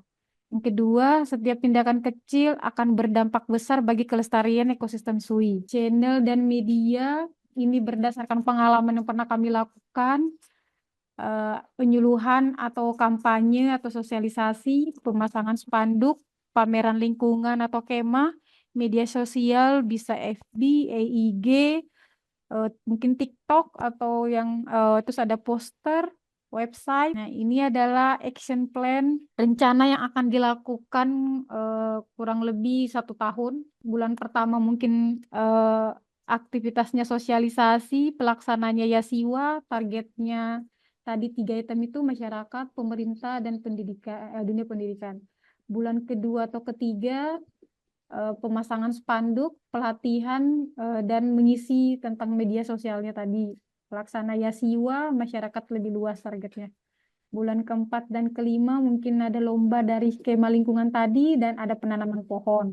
Pelaksana Yasiwa dan sekolah, targetnya dunia pendidikan dan mungkin yang lebih luas. Bulan ke-6 forum diskusi, mungkin ini untuk keseluruhan, perwakilan desa, masyarakat pada umumnya, dan dunia pendidikan sekolahan. Pelaksana Yasiwa dan pemerintah desa, targetnya masyarakat, pemerintah, dan dunia pendidikan.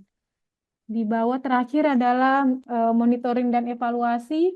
Monitoringnya karena tadi di tujuan targetnya ada 3, masyarakat, pemerintah desa, dan sekolah.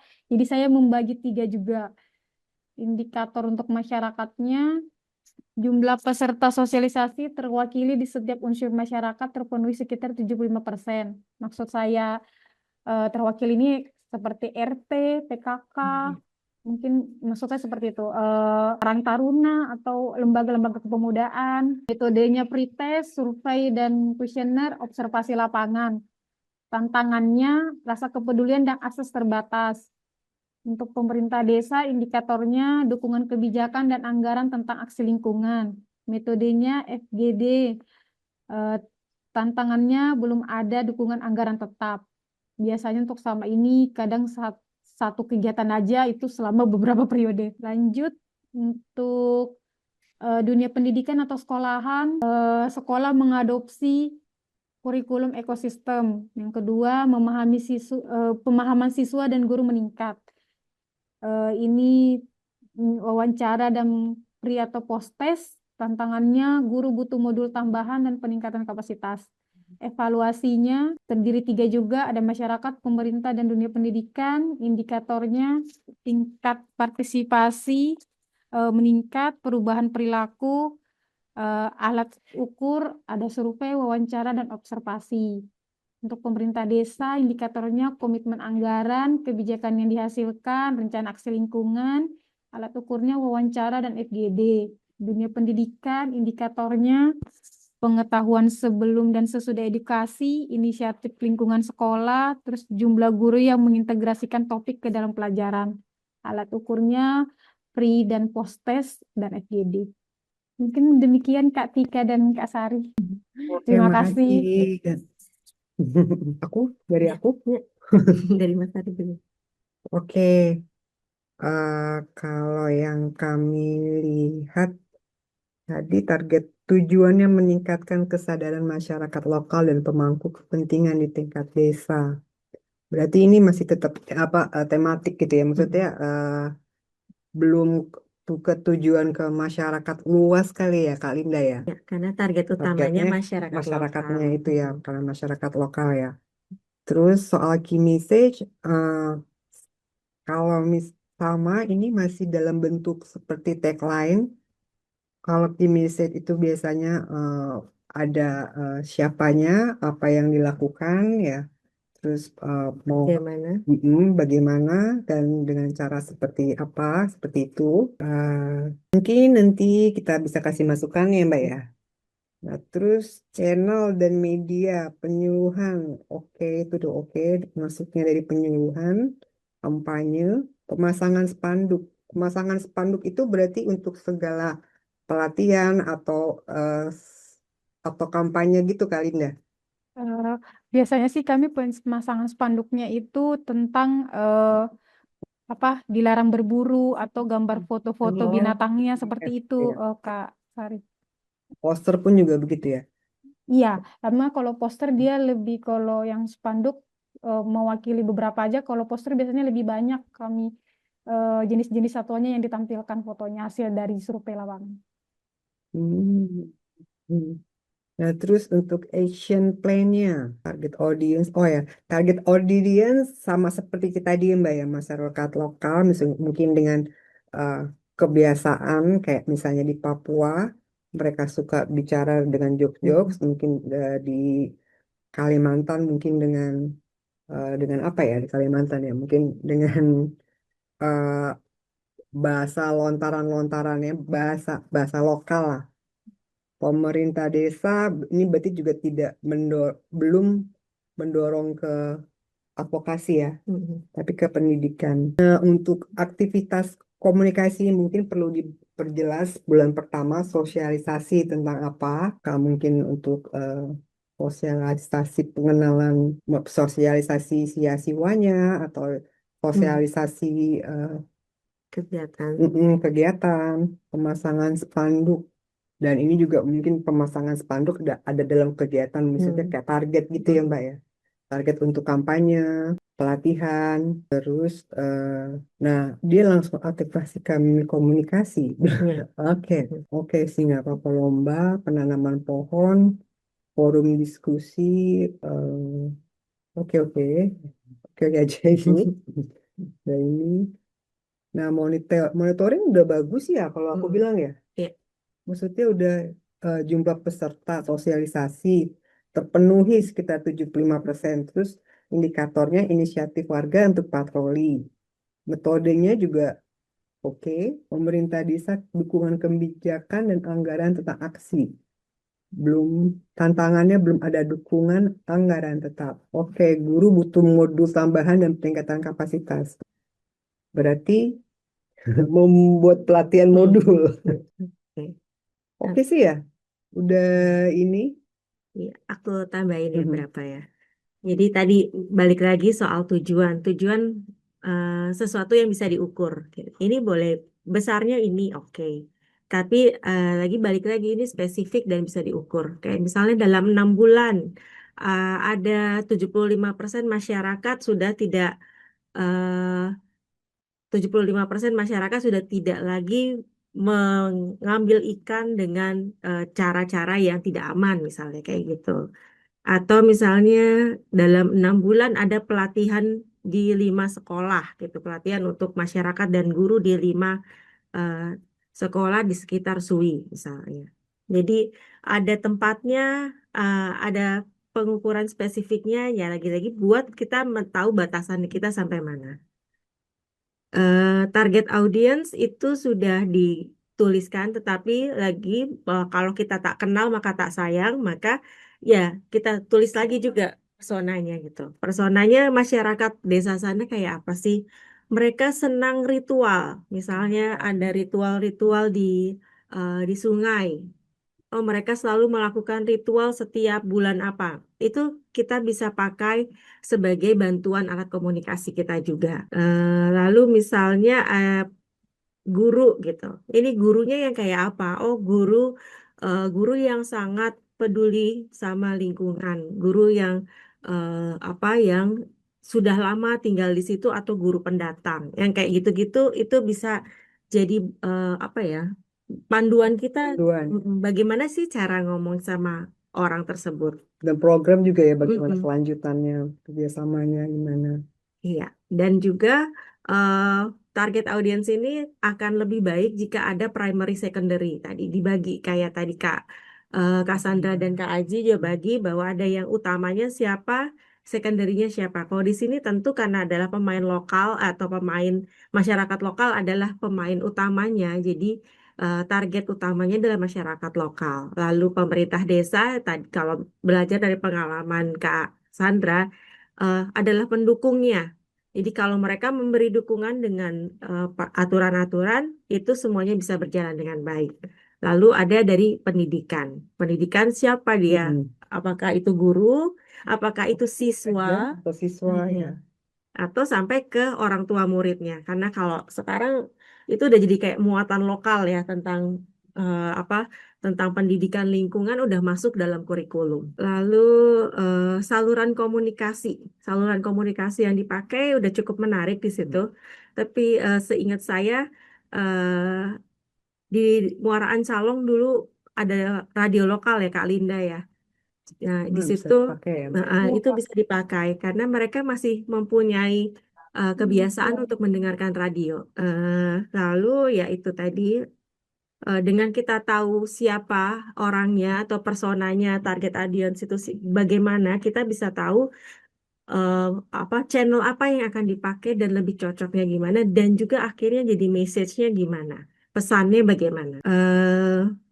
Untuk tadi KPI-nya, indikator-indikatornya sudah cukup baik. Ada berapa persennya, terus apa yang akan dicapai, dan itu juga dilengkapi lebih baik dengan apa materi spesifiknya ya, yang tadi Mas Ari sempat sampaikan. Kurang lebih itu sih ya untuk masukan ke Yasiwa. Nanti kami berdua udah bikin beberapa catatan juga, nanti yang akan di-share sama kawan-kawan di Lingkar Madani. Oke, Kak, makasih. Makasih Oke, juga Kak makasih Linda. juga, Kak Linda. Juga, Kak Sari. Oke, kita lanjut ke... Oke, Kak Linda ada pertanyaan? Oh iya, atau Kak Linda atau Bu Kiki ada pertanyaan? Atau ada concern khusus? Kalau saat ini sih, Kak, kami lagi ada mau mengadopsi Getsi. Jadi gimana caranya supaya kegiatannya Siwa itu eh, ada Getsi-nya gitu. Karena selama ini kami jarang mengadopsi ke sana. Itu sih. Tapi itu kan masuk ke strategi komunikasi juga ya. Iya, Getsi itu adalah bagian ya. Jadi kita menggunakan itu sebagai lensa ya. Kalau kita melihat sebagai lensa, gimana sih peran perempuan atau bagaimana suatu kegiatan dilihat dari kacamata perempuan. Jadi sebenarnya ya itu juga bisa masuk ke dalam strategi komunikasi. Yang tadi cara bicara mungkin dengan mereka udah punya pengetahuan tentang kesetaraan misalnya. Iya, Itu atau jadi lebih mudah diangkatnya. ya, atau misalnya bisa mengambil materi-materi yang memang mendukung kebutuhan perempuan juga, gitu. Misalnya tentang kebersihan, gitu. Ya, kita harus jaga sungai agar bersih, agar perempuan bisa mendapat air yang lebih bersih untuk kebersihannya, terutama di saat-saat di bulan-bulan ya, di tanggal-tanggal pada setiap bulannya. Kurang lebih kayak gitu. Oke, Kak. Mungkin dari Makasih. saya cukup. Oke. Oke, Mbak. Kayaknya secara waktu juga udah eh, habis ya kakak-kakak di sana. Gimana, Bila? Mungkin ini ya Mbak, satu pertanyaan mungkin barangkali ada yang ingin bertanya, silakan. Oke. Atau Kita buka Ada pertanyaan. tangan ya tadi. Pertanyaan dari kita sih. mungkin ya kakak-kakak ada yang mau bertanya, misalkan dari beberapa slide yang tadi Mbak Tika dan Mbak Sari jelaskan, mungkin ada yang mungkin masih belum dipahami atau sedikit kurang gitu. Mungkin bisa ditanyakan ya Mbak ya. Misalnya menjaga konsistensi konten ya, Mbak ya. Mm-mm. Nah, itu makanya diperlukan kalender ya, kalender konten ya. Boleh saya tanya ya? Boleh Bu Silakan Kiki. Mbak Ani. Ya tadi ada yang kami terlupa mungkin kalau misalnya tadi penyampaian pesan, Mhm. kebetulan di sana mungkin ada budaya namanya tarsul ya. Mungkin itu berarti apa masuk channel kah atau apa? Tarsul itu macam berpantun begitu loh. Oke. Yang biasanya kalau saya baca itu juga merupakan penyampaian pesan-pesan. Itu biasanya dilakukan pada saat ada acara-acara tertentu. Nah, itu berarti termasuk dalam apa channelnya kah? Atau apa Itu itu? Pencapaian ya. ya, itu toolsnya Bu. Jadi cara Toolsnya. penyampaiannya. Jadi kita bisa menggunakan tarsul atau pantun untuk menyampaikan pesan yang mau kita sampaikan gitu. Jadi Jadi channelnya tatap muka. channelnya bisa tatap muka, Ah, bisa semua channel Ya, sih. semua channel. Ya, Heeh. semua channel bisa. Hmm. Dan apa cara penyampaiannya, misalnya penyampaian materi atau kampanye itu dengan memasukkan pantun Iya, tersebut ya. betul. Kayak kita waktu itu sempat ya di ini ya di Sumatera Utara begitu juga ya. Ya. Jadi misalnya di tatap muka gitu, di acara tatap muka bisa dimulai Ya, pantun eh, masih ada siri-siri ya ritual ya ya kayak atau seperti di Kalimantan. jadi misalnya di acara tatap muka dimulai dengan pantun. Pantun itu udah isinya ada pesan-pesan pendidikannya atau pesan-pesan yang masyarakat harus jaga. Lalu atau bisa juga pantun masuk ke radio atau bahkan sesuatu yang diulang-ulang dan mereka lihat ada di poster atau itu di mana aja bisa. Itu adalah caranya sih. Gitu Bu Kiki. Baik, terima kasih. Sama-sama. Ada lagi kah? Gimana teman-teman? Kak Afrizal mungkin bisa di komen. Halo, Kak. Sore ini. Sore Kak, silakan Kak Fedal. Ya, jaringan ini nggak bagus, jadi nggak bisa tadi apa sih.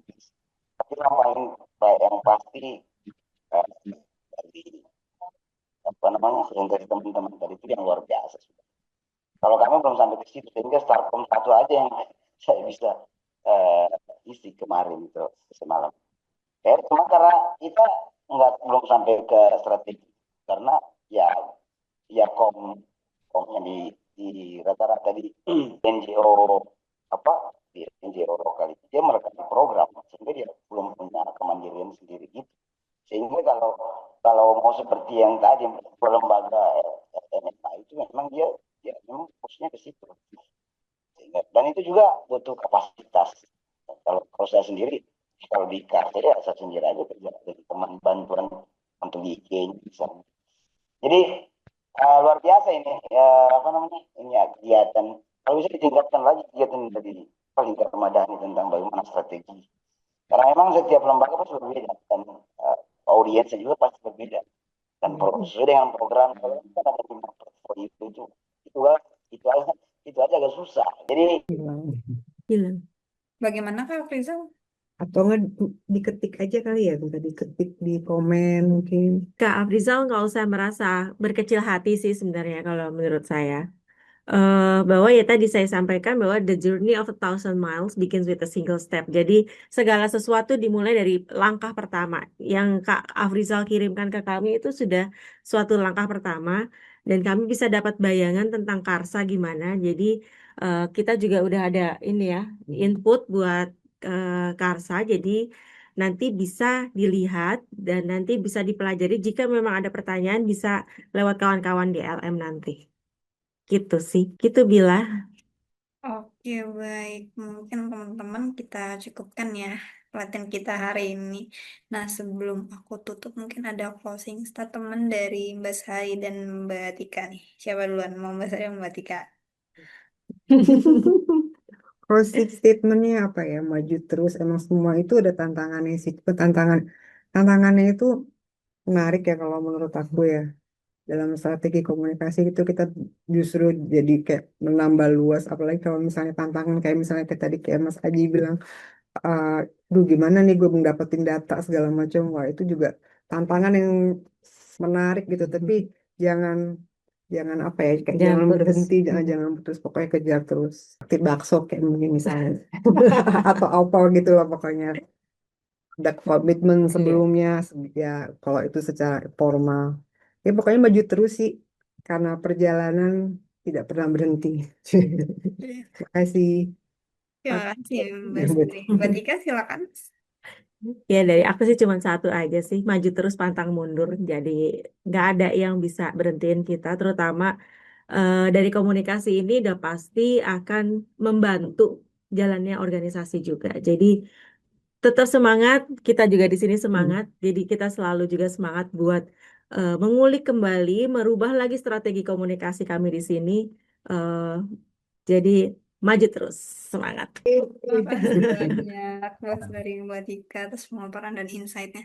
Eh, oh ya teman-teman, mungkin sebelum aku tutup kelasnya, di sini kita ada polling, yang mana polling ini sebagai bahan evaluasi lingkar madani dan juga mungkin bagi teman-teman ada yang berniat melakukan one on one bersama lingkar madani, mungkin bisa diisi. Aku kasih waktu 2 menit ya teman-teman. Oke, apakah di layar teman-teman sudah muncul? Jika sudah 2 menit dari sekarang ya teman-teman, silakan. Oke, terima kasih Kak Aji. Oke, di sini sudah 2 peserta yang mengisi. Oke, oke, baik. Sudah semua ya teman-teman. Aku end pollingnya. Baik, terima kasih banyak teman-teman atas sharing dan keaktifannya. Mungkin sampai bertemu di kelas-kelas selanjutnya. Apabila aku ada kesalahan kata maupun ucapan, mohon dimaafkan. Sampai jumpa teman-teman. Selamat beristirahat semuanya. Terima kasih. Terima Selamat kasih, sore, terima Kak. kasih Kak Tika, Kak Sari, Semangat Terima Kak terus. kasih. Faira. Terima kasih Sampai banyak, ketemu Kak. lagi. Terima kasih juga.